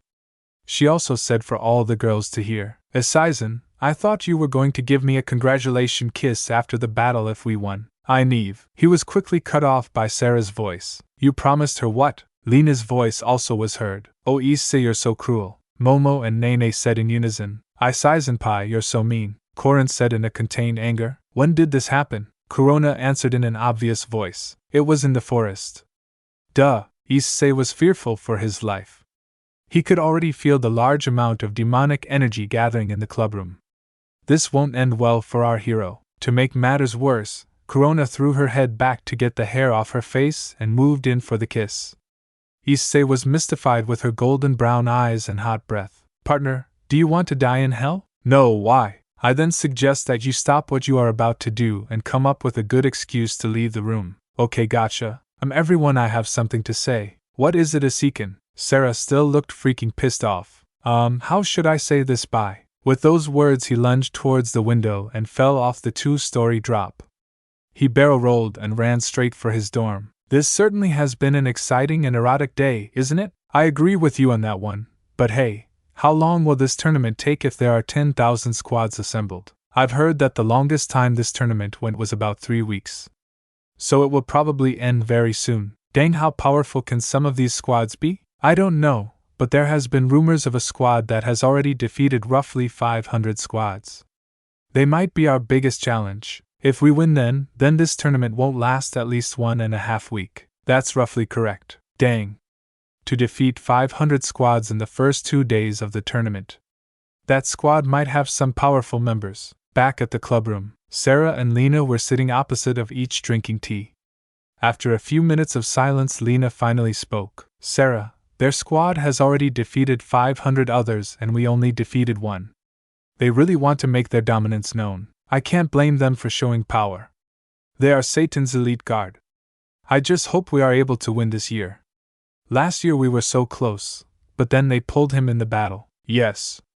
That certainly was a rough decision. Yes, do you still remember that scene? Sarah closed her eyes and nodded her head. The day I watched my loved one's soul die, the last of them fell to the ground. She wasn't pleased with the new squads this year. She turned around to meet another woman and said, I'm quite disappointed. There seems to be no promising squads this year, the taller woman said slowly. Well, I wouldn't be too sure there is a squad that shows some potential. Oh? And who would they be? A squad named after their leader. The Sarah squad. It seems that they are also our next target then. Do not take them lightly. Last year, our old squad nearly lost against them. With those final words, she turned and disappeared into the wind. Back in the arena, Issei spun around to be met by a wooden staff to the stomach and a knee to the face. He flipped and hit the ground face first. He turned around and saw his opponent. Her blue hair was tied to a ponytail, with fierce red eyes looking down on him. Her outfit was a traditional Chinese fighting gear. It was blue with gold designs at the edges. Her wooden staff was resting on her shoulders at the back of her head. She had a smirk on her face. Ha, did you really think I'll be beaten that easily by a little boy like you? That's pathetic. Go back home and study more on fighting than on girls' bodies. Issei slowly got up and wiped the small trail of blood coming off the corner of his mouth, and went to a fighting position. I won't be beaten by just that. I will win so I can meet Satan. You're just another obstacle for me to pass. I will win against you. Issei declared his goal and charged with amazing speed at the girl. He went for a feint left hook. The girl took the bait, and he flipped his body forward and over the girl. He grabbed her shoulders and used his momentum to throw the girl to the wall. Size and use the seals to keep her at the wall so I can finish her off. Gotcha. Once you release her, the seals will activate and will neutralize her arms for a couple of seconds. Issei released her, and she was sent flying towards the north wall. The seals appeared on her shoulders and pushed her deeper to the wall. Issei charged up his body for a charge attack. His fists burst to a dark crimson flame that stretched behind him to form a tail. He used the flames to instantly move forward. The speed that he took off was like a sonic boom. The wind howled and his flames roared towards his target like the sound of a dragon. He slowed just enough and kept back some of his power so he doesn't seriously injure her. He ended it with a punch that had a mediocre amount of power, but just enough to bring his opponent down. She fell off the wall and crashed to the ground. She was out cold as her body was illuminated with a white light, and she soon disappeared from the battlefield. Sarah and Corona were the only ones that were still present in the arena. The rest were beaten by their opponent and currently were in the infirmary. Sarah had her usual clothing for battle, but some parts of it were ripped, like in the hips, the shoulder, and even the top of her bulbous. Corona looked even worse. Her robe was ripped off up to her knees. She had some wounds on her body. The most revealing part was her chest. The only thing that covered her chest was her long black hair. Issei was looking at them with lecherous eyes. He was smiling at them with the most perverted fantasies he can conjure up in his mind. The two girls looked at Issei with slight confusion before Corona stepped forward and grabbed Issei's right arm and pressed her chest towards it. Looks like this is our 15th win, isn't it? Issei, I think this is a good time for that kiss, don't you think? Sarah was seriously pissed off. She grabbed Issei's left arm and yelled in a cute, whining voice. No, he's mine, Corona. You have no permission to take him. I am the leader of our squad, so my orders are absolute. So take your hands off our champion, your champion. Corona was so cute when she puffed her cheeks in defeat and anger. She slowly let her grip lessen on Issei's arm and walked away in defeat. Her black cat ears and tail drooped as she walked to the gate. Issei and Sarah were left in the arena, and when Issei was about to move, Sarah stopped him with her grip. When Issei turned around to see what was up, he saw Sarah's face all red. She tightened her grip and pulled him closer. Sarah, I think we should go back and celebrate in the clubroom. We can catch up with the others there. So can you let go? Issei didn't seem to understand the atmosphere. Sarah looked up at Issei with her gentle emerald eyes. She had a childish face on. Two don't want to go to the clubroom yet. Can we stay like this for a few more minutes? Sarah kept hugging Issei's left arm like it was a soft teddy bear. Issei calmly looked down at her as she hugged it with great pleasure, similar to a young girl. A blue glow suddenly appeared in front of the pair and Lena materialized. She didn't look too happy. She stomped her way towards Issei and Sarah with her cheeks puffed. Sarah, what did I say about Issei? I told you I will treat his injuries, and you hold him up. Sarah wasn't very pleased either, since her moment with Issei was ruined right when she was about to move in for the final piece of her plan. She whined. But Linnea, a few minutes couldn't hurt, please? Besides, Issei was enjoying it, right Issei? About that. I was actually planning to get my injuries treated, but I had to wait until you stopped hugging my arm. Issei did like the feeling on his arm, but with the constant fan service being dished out almost every hour of every day, it seemed like he can control his urges just for a little bit. The trio teleported back to the clubroom where everyone was waiting patiently. Issei sat down on the sofa and took off his school jacket and shirt. The girls looked at his body with great interest and a trace of lust. His well-toned abs and chest were gorgeous, while his arms were large with muscle. This was the first time that everyone could see Issei's body. He looked like a model instead of a high school boy. Lena put her palms on Issei's back and a faint green glow appeared. His wounds slowly healed, and before long, was fully healed. Issei put his clothes back on and also ended every girl's little fantasy with Issei. Issei got up and took his bag, saying goodbye to the lustful eyes of every girl in the room. It gave him chills on his spine. He walked back to his dorm relieved that tomorrow was the weekend. He didn't see Suki anywhere, so he guessed that she was back at her dorm. The road back to his room was silent. Issei woke up to see the sunshine pierce his window's clear glass. It was the weekend, so Issei decided to go back to training and improve his fighting style as well as his balance breakers. Sai-zen yawned in his mind. Good morning, Hyodo-kun. Morning, Sai-zen. It's time to go back to training. Let's go. Right, but not for too long. Your body will be strained if you do it too long. How about we explore the city after about 2 hours of training? I want to see some sights in hell. Okay, that sounds good. Issei went to get showered and dressed. He wore a light gray jacket and jeans. He opened the door and stormed off to the training grounds. Issei arrived at the training grounds, was about to activate his sacred gear, when Sai-zen said, Hyodo-kun, I sense a disturbing presence in the sky. Issei looked up to see the sun being hidden by the moon. An eclipse was about to happen. He was confused. What was the presence then? I don't feel anything. An eclipse. This is bad. My powers will go out of control for a short while. I suggest not using my sacred gear form for a while, at least until the eclipse fades away. That shouldn't be too long since eclipses only last for about 8 minutes. Not in hell, they last for 1 whole day. I guess we can't train. I'll just meditate then. Issei sat down and closed his eyes and focused on his surroundings. The wind was lightly blowing, and he could also hear the soft rustle of the trees around him. The grass was gently blowing underneath his body. He suddenly felt a small pang of pain, and when he opened his eyes he saw that he was lying down on the ground. He sat up to see that he wasn't in hell anymore. He was sitting on a sloped surface, and the river was at the bottom. He stood up and walked up to the level ground again, when he saw the Occult Research Club about 100 feet away from where he was standing. They were all sitting on a patio and were silently drinking tea, poured by Akena-san. Issei ducked under the slope and talked to Saizen. What is going on? I thought I was supposed to be at hell, not in the world of the living. This is bad. Remember the talk we had about talking to your friends for a couple of moments? What about it? I might have accidentally sent your consciousness to the world of the living. Your body is safe in hell. It is still meditating, but since we are at the world of the living, this could be a good time to talk to your friends.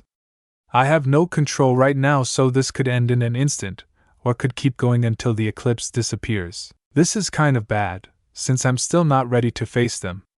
And by the way, what is the date today? April 24th, 2012. It's been 3 months after my death. Oh, this is seriously bad. I can't just pop up and say to them, "Hi guys, I'm back after 3 months of my death, and now I'm just here to say I'm going back to hell." I'll cause them more heartache than before. Kiba and the others were silently drinking tea when he felt a presence near the river. It was a very familiar feeling. He looked at Bucho and the others. They didn't feel the presence at all. The feeling of curiosity was slowly growing until Kiba says to Bucho, "Bucho, may I please be excused?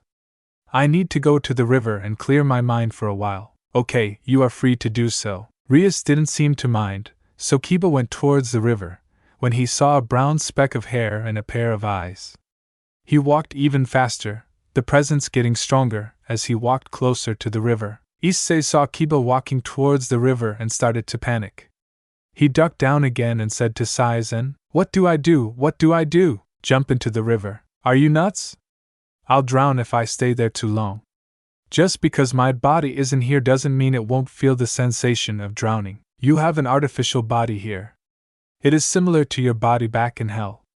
So jump in the river, or do you have a better idea? How about run?" "Really? That's the best you could come up with? It makes my idea smart." "Well, I can propel myself at a much faster speed than Kiba, and with the seals I'll be able to boost myself even faster." "How is that for a good idea?" Fine. Just get ready." He's getting closer. Kiba could see the brown hair more clearly as he neared this person, but suddenly a large burst of energy made the person move to the right. The rest of the Gremmy group also felt the burst of power. They rushed towards Kiba and asked, "What was that? Did you see who or what that was, Kiba?" Bucho and Akena-san were looking at him questionably. "I think it was a person spying at us.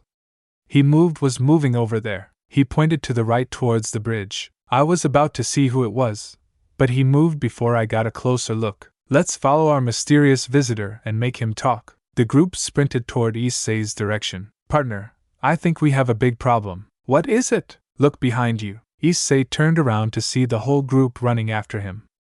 Akena-san and Rias were flying. They were gaining on him. "Saizen, can you materialize a hat or hood that can cover my face?" "Sure thing." A hood formed over his head along with a red and brown jacket similar to his own back in his dorm. He kept running, but the 2 girls were getting near him. He did a risky move then. He activated his sacred gear and used the seal on his own hand that propelled him farther from the 2 girls. He was resisting the urge to stop and hug them. He couldn't just appear and disappear after they see him for a few moments. A blast of energy tripped him up and made him stumble. The group stopped just a few meters away from him. They all looked ready to fight. Zenobia had Ascalon, and Kiba had his demonic sword. Rias and Akena-san were holding orbs of energy in their palms ready to shoot. "Who are you and why were you spying on us?" Rias shouted at the stranger. No response. "Uncooperative, eh? Well then, if you don't speak now, I will destroy you from where you stand." Issei was needed to be careful, or else he might reveal his identity. He had no choice but to use the lightweight Crimson Reaper to escape. "Saizen, Can you focus your energy and let me go to Balance Breaker? Sure, but it won't always turn out what you want. His body started to illuminate, and his clothing changed to the red and black cloak of the lightweight Crimson Reaper. A voice was heard when he transformed. Balance Breaker Lightweight Crimson Reaper. The others looked surprised. They were facing a boy with a Balance Breaker sacred gear. Kiba also changed his sword to its Balance Breaker form. Hyodo-kun, it's time to move. We cannot fight them. I know. That's why I have this Balance Breaker on. Issei took a step back and disappeared from their sight, before reappearing 20 meters away. Fast. Zenobia and Kiba were amazed at the speed. The stranger had no intention to fight, only to escape. They will not let that happen. The pair charged along with Bucho and Akena-san. Partner, they won't let you escape. We must fight them now. But you said a minute ago, forget what I said. If you don't want them to figure out your identity, then fight them. Now, TSK, no choice then. Issei lowered his back and jumped forward at Zenobia and Kiba. He clotheslines them, causing them to fall backwards. He didn't like to fight his own friends, but to let them believe that he was dead for a little while longer was better than causing them even more heartache from seeing him in 1 minute then gone in the next. Rias and Akena-san shot a powerful combination of Rias's power of energy and Akena-san's holy lightning. Issei blocked it with one hand. Rias and Akena-san's face were painted with shock. A boy about their age can block that attack. Issei finally spoke. Please, I don't mean any harm. I just want to leave. I won't attack anymore, but please let me go. How can we trust you? You could be part of Hades' spies. Kiba spat the words at Issei. Please, I'm not a spy. Just please let me go. This time Rias spoke. On one condition, remove your hood. Crap, what do I do? I don't know. Thanks for the help, O wise dragon. Hey, I'm out of ideas. They have you cornered. Either fight or remove the hood. Your choice. Issei thought for a moment before reaching towards his hood. He slowly removed it from his head. Suddenly, a shout came from behind them. Oh, what is with the ruckus? It was Azazel. He was running towards them. Issei stopped from removing his hood. What is going on here? He looked up to Rias for the answer. That boy was watching us before running away in quite a hurry. Ah, is that so? Hey boy, where you going? Issei was quiet for a while then answered. I'm going back to hell. Hell? Ha ha ha, seriously, where are you going? Like I've said, hell? I'm serious. Where are you going? Azazel wasn't amused and spread his 12 black wings. He charged at Issei with enough power to only knock him out.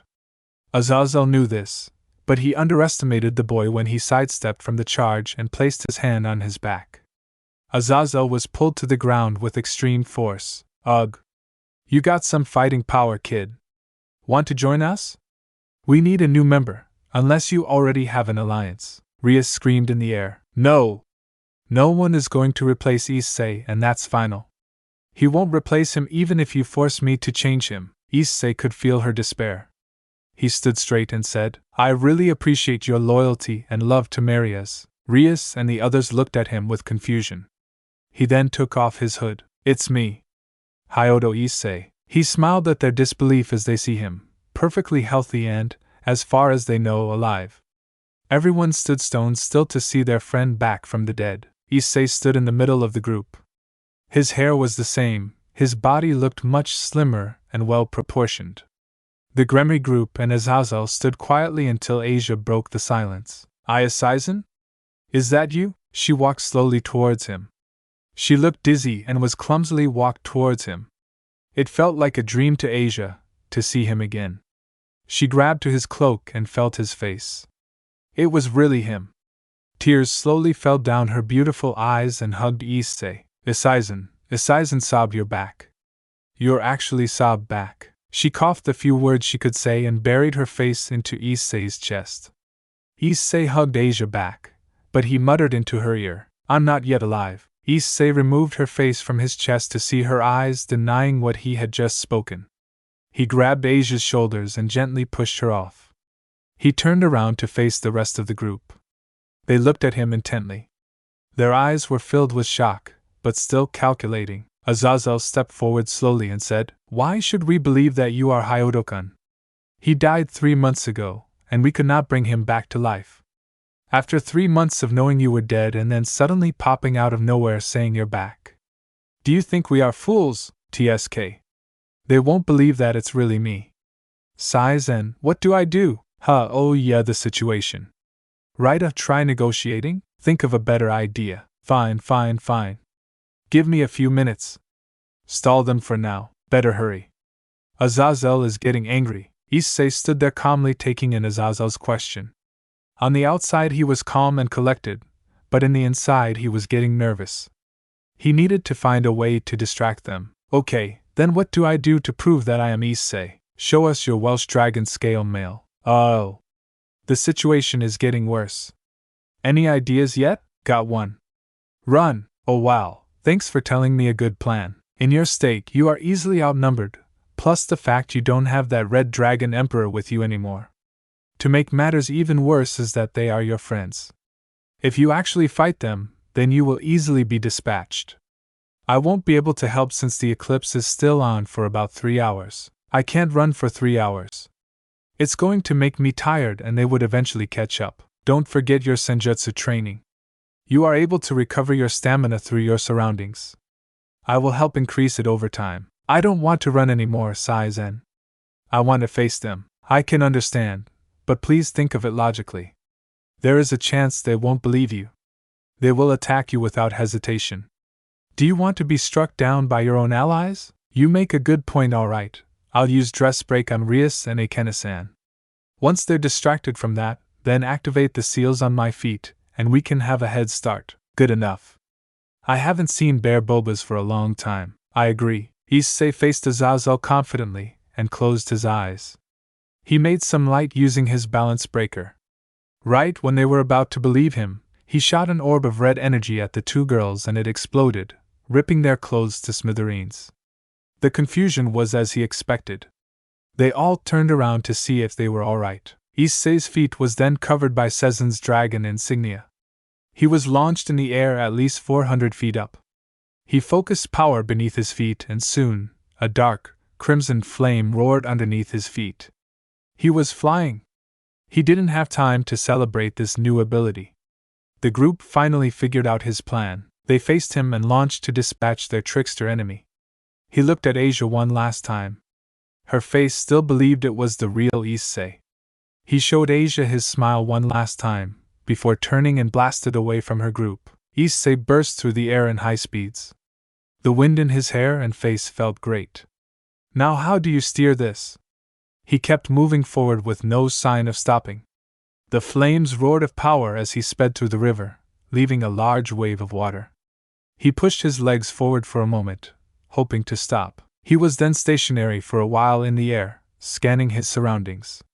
There was no sign of the Gremry group, so he was far away enough to relax. He lowered his body down on the ground, but when he did, a sword came flying across the water and scratched the side of his face. Kiba stood on the other side of the river, sword up and ready. The two boys stood and faced each other. Kiba's eyes revealed hesitation, knowing that he could actually be attacking his own comrade. Issei had to be careful. If he actually has to fight Kiba, then it's best to draw back his power. Yo Kiba. How's life being the prince of the school? It should be more peaceful since I'm not there peeping on girls anymore. Yeah, it is more peaceful. The hentai trio finally broke up and it's calm then on too calm for my taste. Yeah, I guess. Well, see ya. No. If you are really Issei, then why won't you come back with us? We can convince Azazel that it's really you. Just please come back with us. Issei shook his head, smiling. I will, but not at this moment. When the time comes, I will come back and explain everything. Goodbye for now, and Kiba. Tell Saji and Vala I said hi. Wait, Asaisa. Issei's feet were glowing again. He launched himself in the air and disappeared. All he heard was the sonic boom he left. Sai-zen, how long until the eclipse is gone? We have 5 minutes. Okay then, it looks like we'll be able to relax for now. Yes, I agree. Issei landed, actually for the right term, crashed to a tree. His body was fading from this world. He opened his eyes to see the red sky again. He stood up and looked around. It looks like the eclipse has finally gone down. Sai-zen, looks like we won't be able to go explore the city now. Actually, The eclipse ended far earlier than I expected. We still have about 8 hours left, but I thought you said I had 5 minutes left.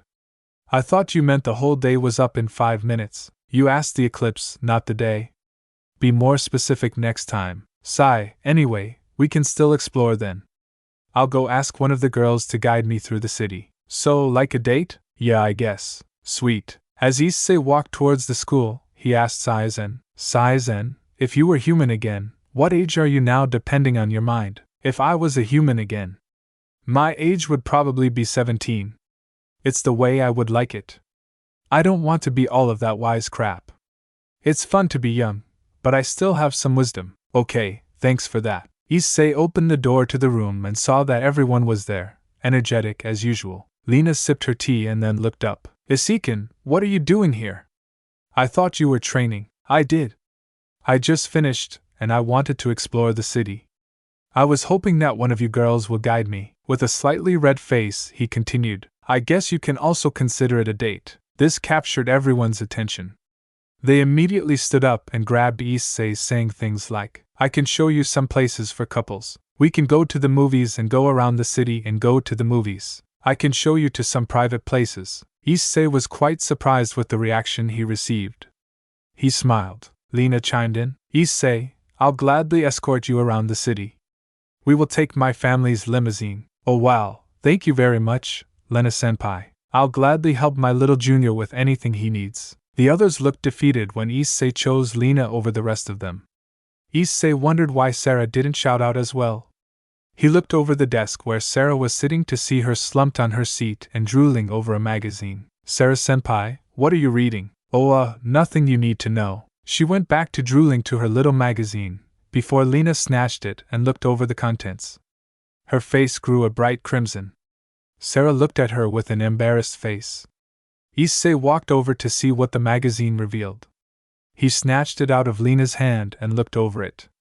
He saw many pictures of him in battle, his many attacks and poses where he hit. It was like a scrapbook of him. There also was a section where there was nothing but body shots of him. Issei looked over it for a while, rolled it up and hit Sarah's head. She had a teary face on while clutching her green head. Issei knows that he is perverted, but for a girl to be perverted like him is unacceptable. He put the magazine in the trash and grabbed Lena's hand to explore the city. Lena's face grew even more red, knowing that Issei grabbed her hand. He grabbed her hand. A sleek black limo arrived at the entrance of the school gate. They entered the limo to find it filled with every commoner would want. A nicely furnished inside.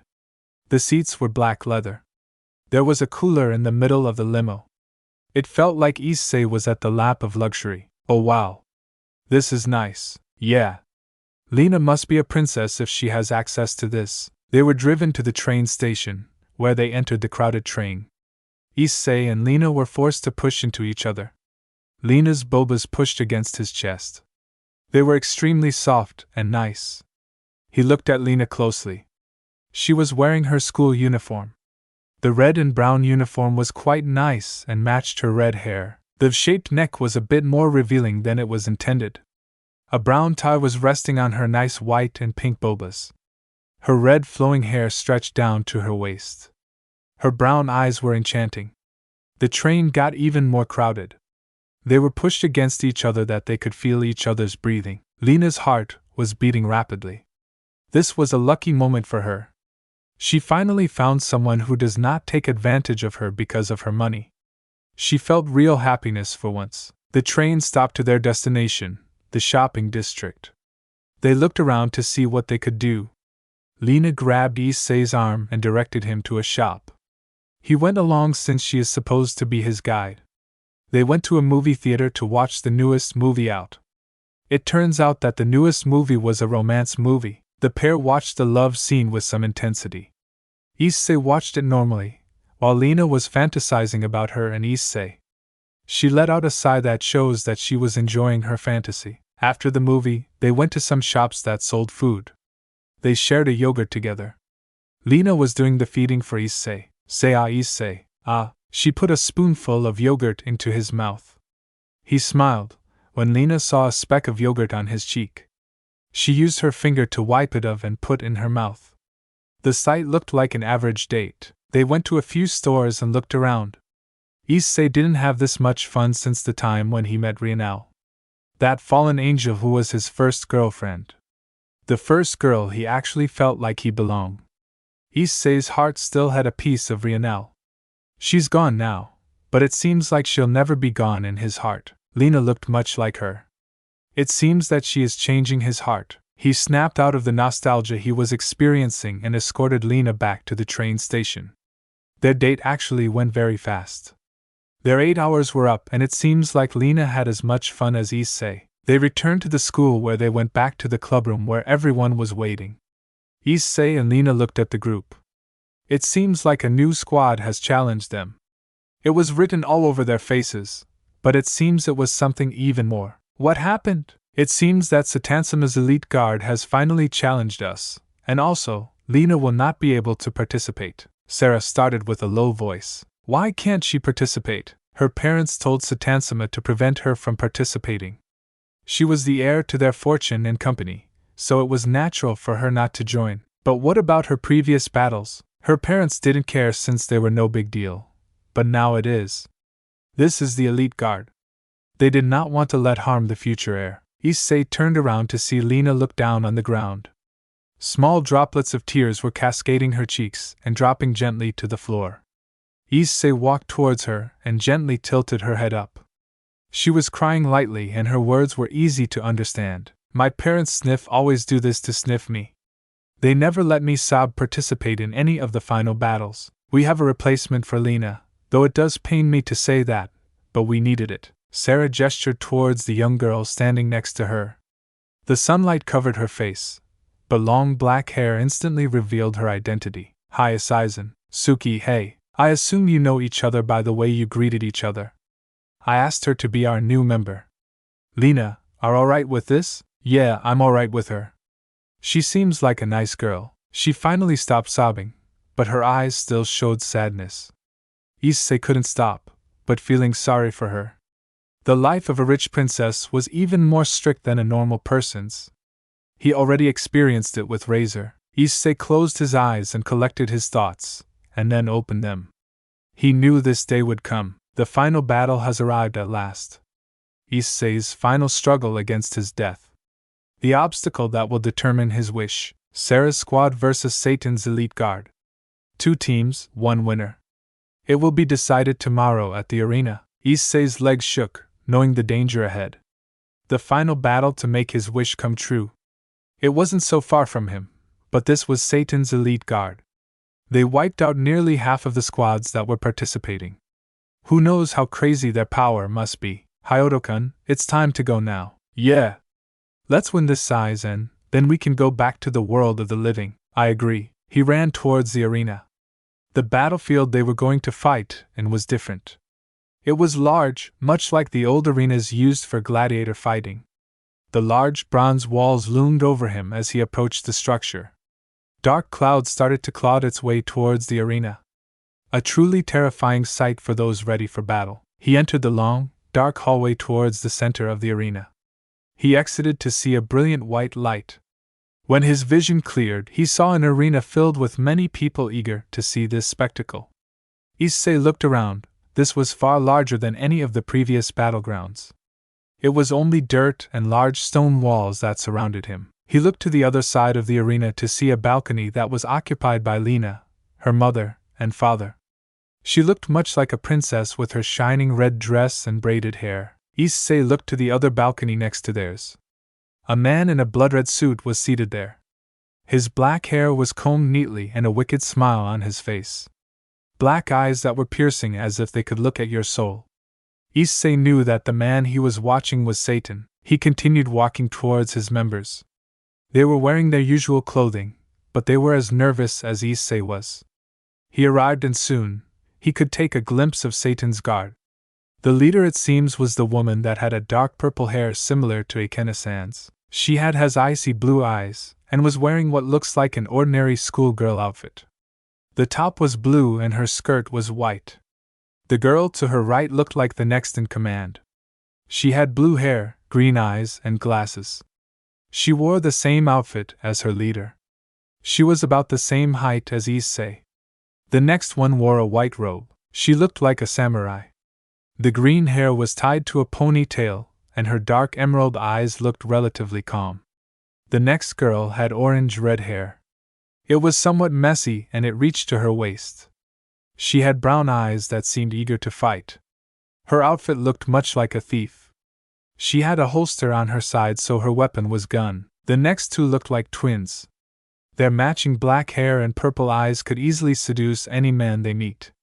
Their small lowly bodies were clothed in a black school uniform. The final girl was a blonde woman. She looked like a princess. The golden curls and blue eyes made her an ideal girl. She looked similar to Ravel. He stood there examining his opponents. He was trying to stay calm against these girls, but he couldn't take his eyes off their chest. They were nice and large. They looked really soft. He was wondering if there was an opportunity he could grope them as an early victory. Satan stood up and walked forward shouting, "Ladies and gentlemen, I welcome all of you to the 32nd Annual Battle Royale. 10,000 squads participated in this event, and now these last two remaining teams are here to settle the final battle. We hope you all have an exciting time, and to the winners of this battle, you will each have one wish granted to you. The final battle is here. Let us start." The crowd let out a thunderous cheer. All were eager to see these two powerful squads to battle. They were anticipating the countdown and the inevitable battle. A floating block appeared in the sky and the numbers counted down. Issei's team and their opponents got ready. They all shifted to their battle positions. The countdown continued. 3:21 begin. In an instant both teams charged at each other. They closed the distance fairly quick. A large shockwave erupted as the teams collided. A large amount of power was released in a few seconds. Issei was up against the girl with glasses. She was using her hands and feet, so it was an even fight. She charged at Issei and attempted a kick to the head. Issei ducked, but she quickly followed it up with a straight kick to Issei's chest, pushing him back. She wasn't finished though. She went on with a right hook. Issei blocked the punch and he pulled her towards him and shot a punch towards her stomach. She was stunned at the hit. Saizen managed to use his void skills to nullify the girl's body by a few seconds, giving Issei a follow-up hit. He kicked her into the air and charged up a punch. His arm was covered by a swirling, gray wind. He charged towards the girl's falling body and connected his punch to her back. The wind howled as it swirled and ripped her clothing to shreds. She was sent flying to the nearest wall, and she was engraved into it. Giga Impact Wind Ripper. Issei watched the huge crater in the wall. The smoke cleared and he saw the girl standing as if nothing happened. She merely dusted herself off and looked at Issei intently. She said nothing and closed her eyes. In a flash she was gone, and in the next a foot was planted on the side of Issei's head. He was sent flying toward the wall when she appeared again, and clotheslines him with her arm. Issei fell to the ground with an excruciating feeling on his neck. She looked down on him with her shining glasses and picked him up. She smashed him against the wall, and a large boom exploded as Issei's body was planted into the wall. He spat out blood and looked at her again. She was smiling. She smashed Issei against the wall again, but he went in much deeper. She finally let go and Issei's body crashed to the ground. Elsewhere in the battlefield, Suki took out her silver scythe and swung it upwards at her opponent. She missed again and again. The blonde girl was too fast, and she expertly dodged her slices. Sarah soon came to her aid and managed to hit the girl, knocking her off balance. Suki took this opportunity and struck her.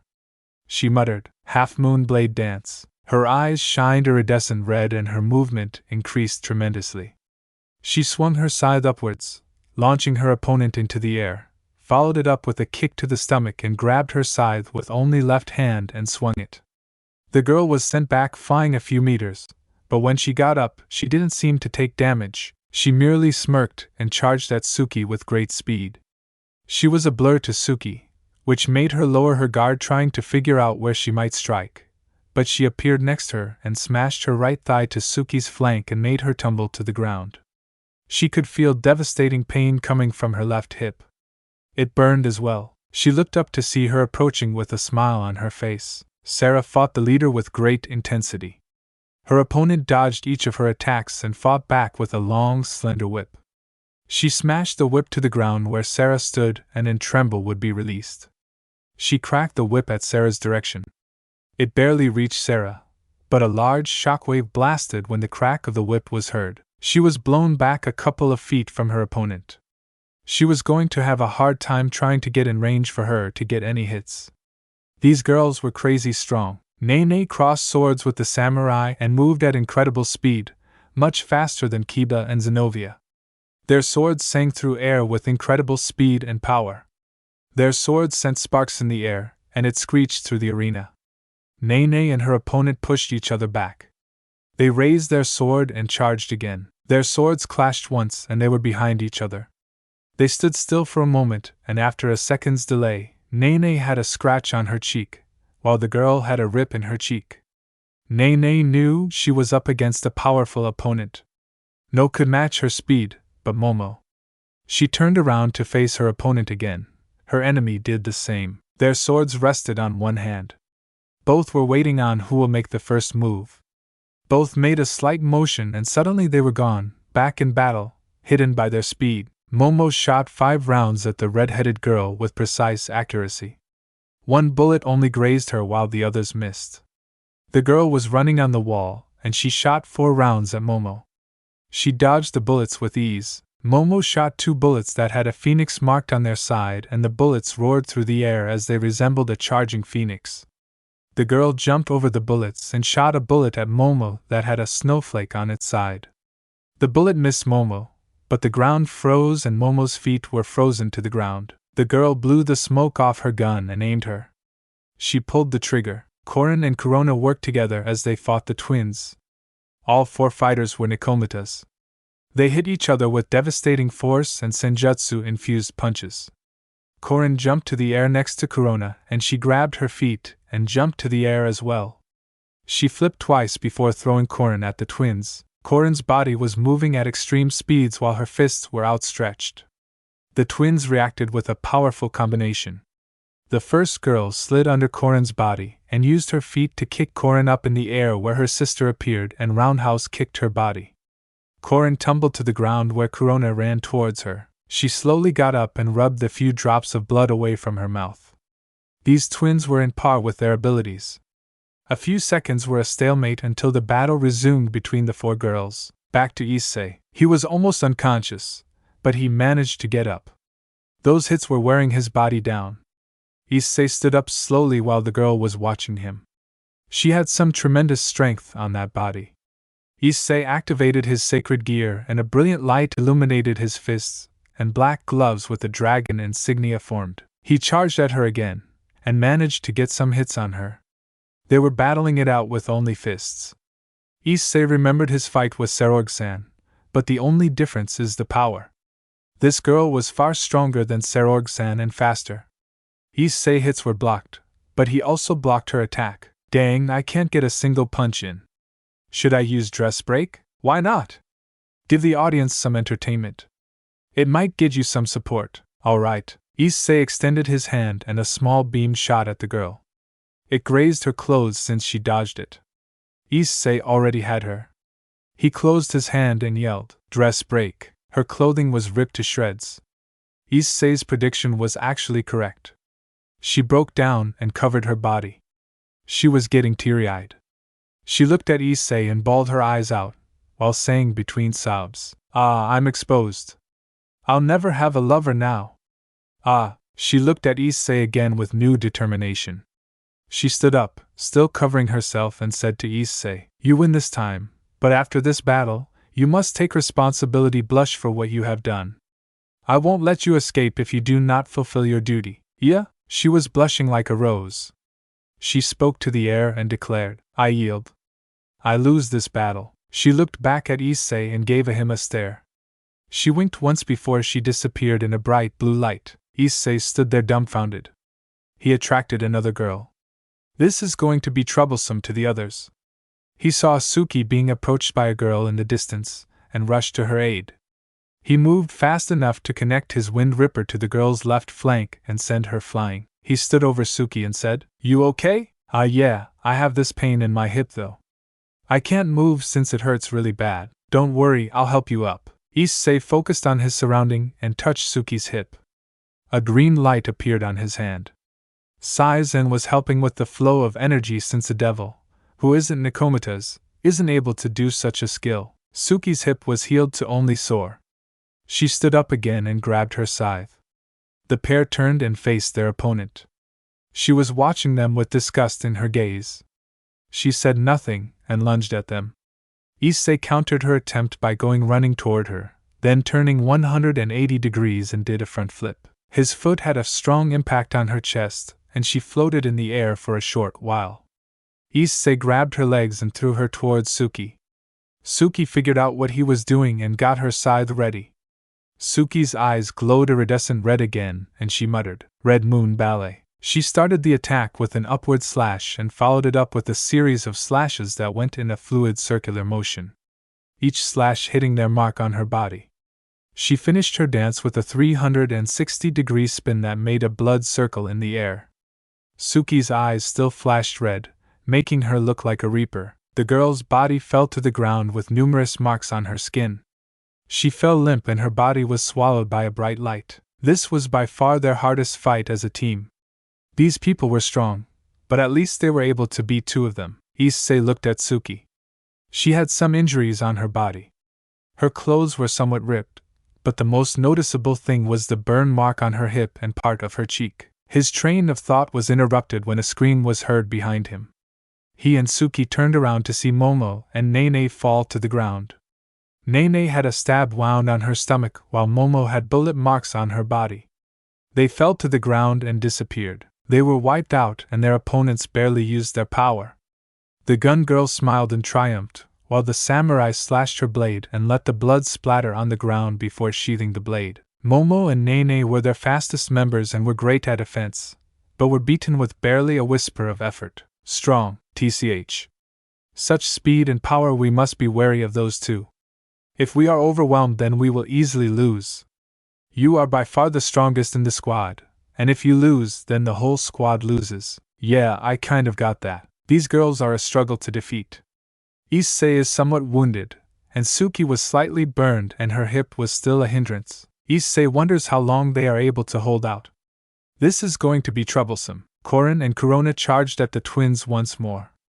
Korin led and attacked the first twin. She executed a devastating combo of punches and kicks. Each hit created a powerful shockwave in her hand. Korin ended it with an uppercut and then ducked down. Kurona stepped on her back and launched off of it. She grabbed her right arm and held it to her chest so that her elbow was to hit the floating body. The girl flipped in the air and dodged the elbow. She was above Kurona and, suddenly, her face flashed a smile. The next moment, she punched Kurona to the ground. Her sister awaited below, and once Kurona was in range, she stuck her elbow and hit Kurona's back. The sound of bone cracking resounded from her back and she instantly fainted. She gasped once before she fell to the ground and disappeared. The twins turned to Korin and charged at her. She was getting weak due to the Senjutsu she used.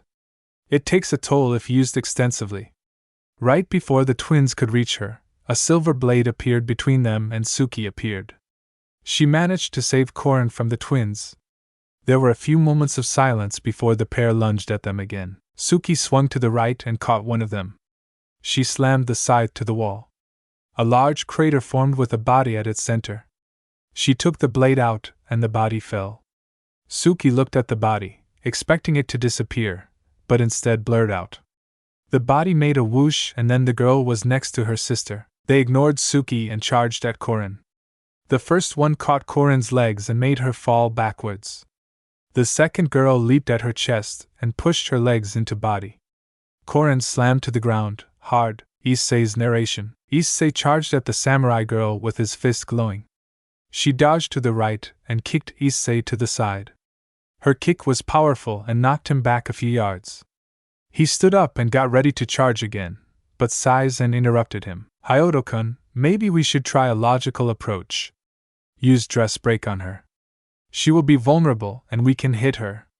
She easily outmatches our speed, but this will give us an opening. Wait, then why didn't we just use that against all of the girls? You were busy and I thought you actually had the sense to do it. You little this would have been already over, you know. Well, you were having, I guess, a lot of fun fighting and I didn't want to spoil it. Ugh, let's get this over with then. Issei extended his arm and a red orb formed.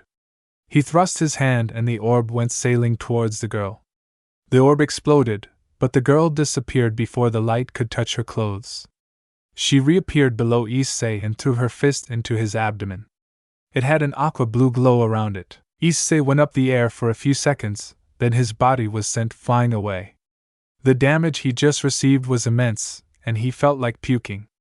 He couldn't stand up and his vision was getting blurry. Suki and Korin's narration. The twins unleashed a barrage of attacks on Korin. The first twin attacked and forced Korin to block while the second one sneaked behind her and punched her back. The same attack that defeated Kurona. Korin fell to the ground and left only Suki surprised at the attacks. Korin didn't even let out a single hit. The twins turned around and flashed an evil smile. Issei's narration. Issei got frustrated at the samurai girl. She kept dodging his attacks. Using dress break was useless since she would disappear before it hit her. He decided to go help Sarah instead since she looked like she needed it. He ran where the explosions were located. Large bursts of energy were being released when Issei arrived. Sarah looked battered while the other girl only had scratches. She looked at Issei, smiled, then said, "Ah, you must be their new recruit. My name is Roland and I am the current leader of Satan's Guard. Pleasure to meet you." She was surprisingly nice, but then, she fired a ball of energy at him. He managed to only be grazed, but it still burned. There was a lot of intensity in that blast. He grabbed his shoulder and felt the burn. It wasn't too bad. He stood up and charged up. His hands glowed with power, and he disappeared. He appeared behind her ready to hit her, but she turned with amazing speed and slapped him. It didn't look like much, but Issei could feel the power within that hit. Sarah charged at her, Tunfaz ready, and started the attack. Sarah was moving much faster than Issei and her attacks were fluid. Her movements didn't have excessive moves and some connected. Each hit created bursts of energy that exploded in a bright blue flash. Issei watched as the two girls fought, but when Roland hit Sarah, she released energy from her hand and sent it through Sarah's body. Her body lurched back and had a few spasms. The energy looked like lightning as it coursed through her body. Roland turned to Issei and fired the same energy at him. He was too focused on Sarah and was hit directly. His body screamed in pain while it tries to defy the energy coursing through it. It was excruciating pain. Roland had a sadistic smile on her face.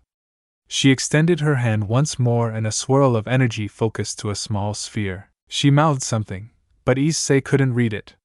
She fired it, and a large blue beam ripped across the arena directly to Issei. The hum of the beam overwhelmed Issei's ears. The beam soon reached Issei, but it never did.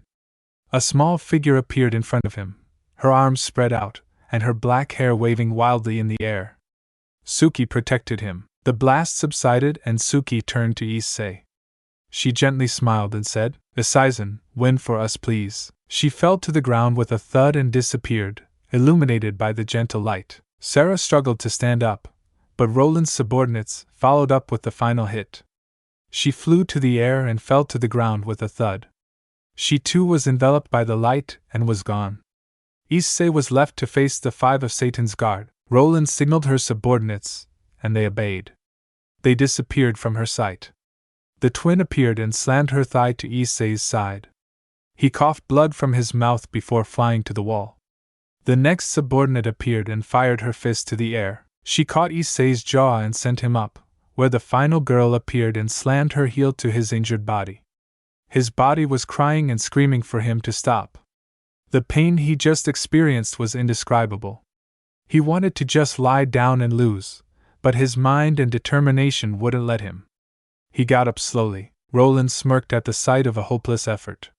She said to Issei, "I saw what that girl did. It was so nice of her. A sacrifice to save you. Ha, what a joke. Just because she saved you doesn't mean it will help you win.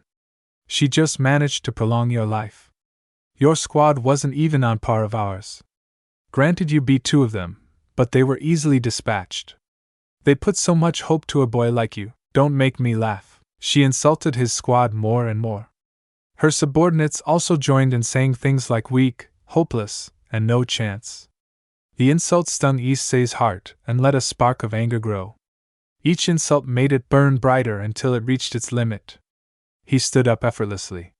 His head was down, and his face was hidden.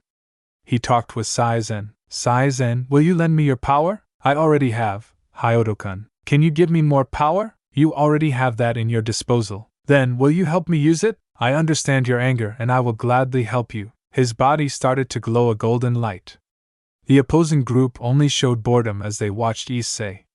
They already know that they were going to win and wanted just a little bit of a fight. They underestimated Issei. Issei's clothing changed to a long, red and black jacket. It stretched towards his legs. The black flame pattern was at its rims. It looked much like his lightweight balance breaker. The only change was the dragon helmet he wore. The helmet was the upper part of a dragon's jaw. Its red-tinted armor gleamed in the light. The eye holes were black and blank. The helmet created a shroud of darkness into his face. His injuries disappeared and he felt renewed. A golden light surrounded Issei in a serpent-like stream. It formed until it reached on top of his head, and a dragon's head emerged from the body. Its teeth bared and eyes blazing with fury. It roared and the arena shook. Roland's group looked nervous. This was their first time to fight a dragon user. His energy was flowing everywhere. The overwhelming power of a dragon. His mood was filled with cold anger. This is exhilarating. I know it is. I really wanted to turn to this. Let's win this, Saizen. They insulted my friends and I'm at my limit. I could feel your emotions. I really need to vent some anger as well. With those final words, his power erupted. A large pillar of golden light swirled around Issei. The people got excited, but some were frightened. Issei's burst of power bore through the ground and made a crater below his feet. The pressure of his power made Satan stand up. He knows this feeling. It had been so long since he ever felt this, the feeling of fear. The legendary Reaper Dragon, Saizen, has been freed. Issei charged forward. His speed created a corona of energy resembling a meteor and a charging dragon. He forced his energy forward to create pressure as he approached. The power of the ultimate Crimson Reaper. He crashed towards the swordswoman first. He unleashed his barrage of attacks. He shot a punch to the girl's chest and followed it up with an upwards kick. He grabbed her face and slammed her face to the ground. He wasn't finished. He fired a burst of energy while still holding to her. She was out of the game. A devastating blow. He turned towards the red-headed girl. She got her gun ready and fired about 10 rounds towards Issei. The bullets had the phoenix emblem at their sides and the bullets turned to blazing birds. The flames came closer towards Issei, but Issei stood there, calm and collected. The flames devoured him and the girl smiled in triumph, but she looked closer and dark red eyes shone through the pillar of fire that was on Issei. The eyes of an angered demon. The flames dispersed, and there stood Issei. He wasn't even touched by any of the flames. He shot forward and planted his fist into her body and sent pain through her. She screamed at the agony and tried to escape, but Issei kept hold of her. She soon passed out from the pain. He dropped her limp body to the ground. He easily defeated them and walked forward to face his next opponent. The twins hesitated, before running towards him. Using their Senjutsu techniques, they planned to disrupt his ki and make him go down. They hit Issei straight to the chest. They were confident that even a strong opponent was going to hit the ground receiving that kind of damage, but Issei stood there. His jaw showed no sign of hurt. He grabbed their heads and placed seals on them. The girls fell to the ground because of the pressure the seals created. Issei calmly walked towards Roland, and as he walked, he snapped his fingers and the twins had an uncontrollable series of spasms until their bodies went limp. Roland had fear embedded into her eyes as her whole squad was wiped out in a matter of minutes. She fired beams of blue energy at Issei, but they would disperse before they could hit him. The feeling of defeat is one thing, but pure fear was another. He calmly walked over towards her.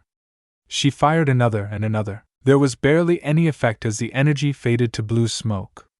She couldn't take it and charged towards him full force. Her legs were surrounded in a blue glow, and she blasted towards him, leaving a trail of dirt behind. She pulled back her arm and readied the punch, but when she fired her attack, Issei was above her. His jaw showed no sign of emotion or confidence, but a slight flash of excitement was seen. Issei held in his palm a red glow, full of power created by his anger. He dropped his judgment on Roland with a beam at point-blank range. The beam raised high above the arena, creating a pillar of crimson light. The smoke cleared and there stood Issei looking down on Roland. She was already unconscious after the first 5 seconds of the blast. Issei's attack was already overkill. Due to her fear holding her back, her mind went blank. Issei heard footsteps behind him. He turned to see Satansama walking towards him. His black hair was gently waving as he approached Issei. He stood 3 meters away from him and said to the audience, "Ladies and gentlemen, this is a rare sight to see. A legendary dragon has appeared in our arena." A truly amazing sight was just witnessed, and it showed the truly devastating power of dragons. I was truly mystified at the battle. He turned towards Issei and says, "Hyoto-kun, I will grant each of your squad members a wish, but for you to get your wish, the conditions are much different. You must beat me in an unknown battle. The first to fall out of consciousness or surrenders to the other wins. Do you accept?" He looked at Satan for a moment before answering, "I accept." The audience cheered at the decision as 2 great powers were about to battle. The sight was rare and these battles were always filled with excitement. Issei got into his stance, preparing to guard Satan's attacks. Satan went for the first strike. He disappeared with a whoosh and reappeared behind Issei. Issei's eyes couldn't follow his speed, then suddenly, his stomach and chest were aching. There was no way he could have hit Issei. There was a long delay between the hits and his reaction. He turned to face Satan and charged. His fist was engulfed in a dark crimson fire that resembled a dragon head. He released it and Satan blocked it with his hand. The fire was extinguished and Issei's hand was stuck to Satan's. Both fighters thought the same thing. This is going to get painful. They backed away and stood far from each other for a few moments. The standoff was rather long, and the audience held their breath. As if by instinct, both fighters blasted through the arena at amazing speeds. Both sides left a streak of red behind. Issei was being propelled by the draconian fire, while Satan moved with pure demonic energy. The pressure of both powers could be felt all over the arena. They collided and a shockwave erupted at the center of the impact. They punched each other's fists. This was now a fight of pressure. The roars of their energy were being directed towards one point as electricity started to show from each side. The energy pressure got too intense and an explosion was created. Issei and Satan were blasted in the opposite direction. They managed to stick the landing from the explosion, but neither side wanted to stop. They ran straight towards each other. They collided full force and fought. Punches and kicks were thrown, and power erupted endlessly. Issei caught Satan's stomach with his knee, while Satan threw a punch to the side of his face. The battle continued and they showed no sign of stopping. Issei swept Satan's legs off the ground and followed it up with a high knee. Satan flipped in the air and caught Issei's leg and threw him to the ground. The battle got more intense by the minute, until it finally reached its highest point when Satan fired a large bolt of red lightning. Issei was hit directly. He screamed as the lightning unleashed hell into him. His clothing was already battered and ripped. Satan didn't look good as well. The battle has been going on for nearly an hour, and the 2 powers soon decided to end it. Issei's consciousness was already at its limit, and he knew he would fall to the ground before Satan could. He slipped into darkness and fainted. Satan looked at Issei's body as it fell to the ground. He knew he won then, but then he saw it stir. "Partner, wake up, Sai-zen, I can't go on.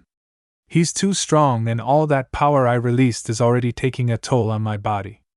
Let me rest. Partner, do you want to stay in hell forever?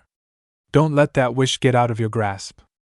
You're already close to it. Sai-zen, I really want that wish, but my body won't obey me. The pain, it hurts too much. That lightning struck me down. I can't." Issei slipped back and Sai-zen said in his final words, "Okay then, I'll take the situation into my own hands." Issei's body stirred more until he got up again. The helmet was already cracked and soon it broke in 2. Issei's hair fell down to his face. He looked down on the ground, then up to Satan. His eyes went from a dark brown to great golden color. He didn't look as if he was paying. It wasn't Issei anymore, and Satan knew it. Saizen took control over Issei's body while his consciousness sleeps. Very clever, but it won't do you any good. You might not feel his pain, but his body is already at its limit.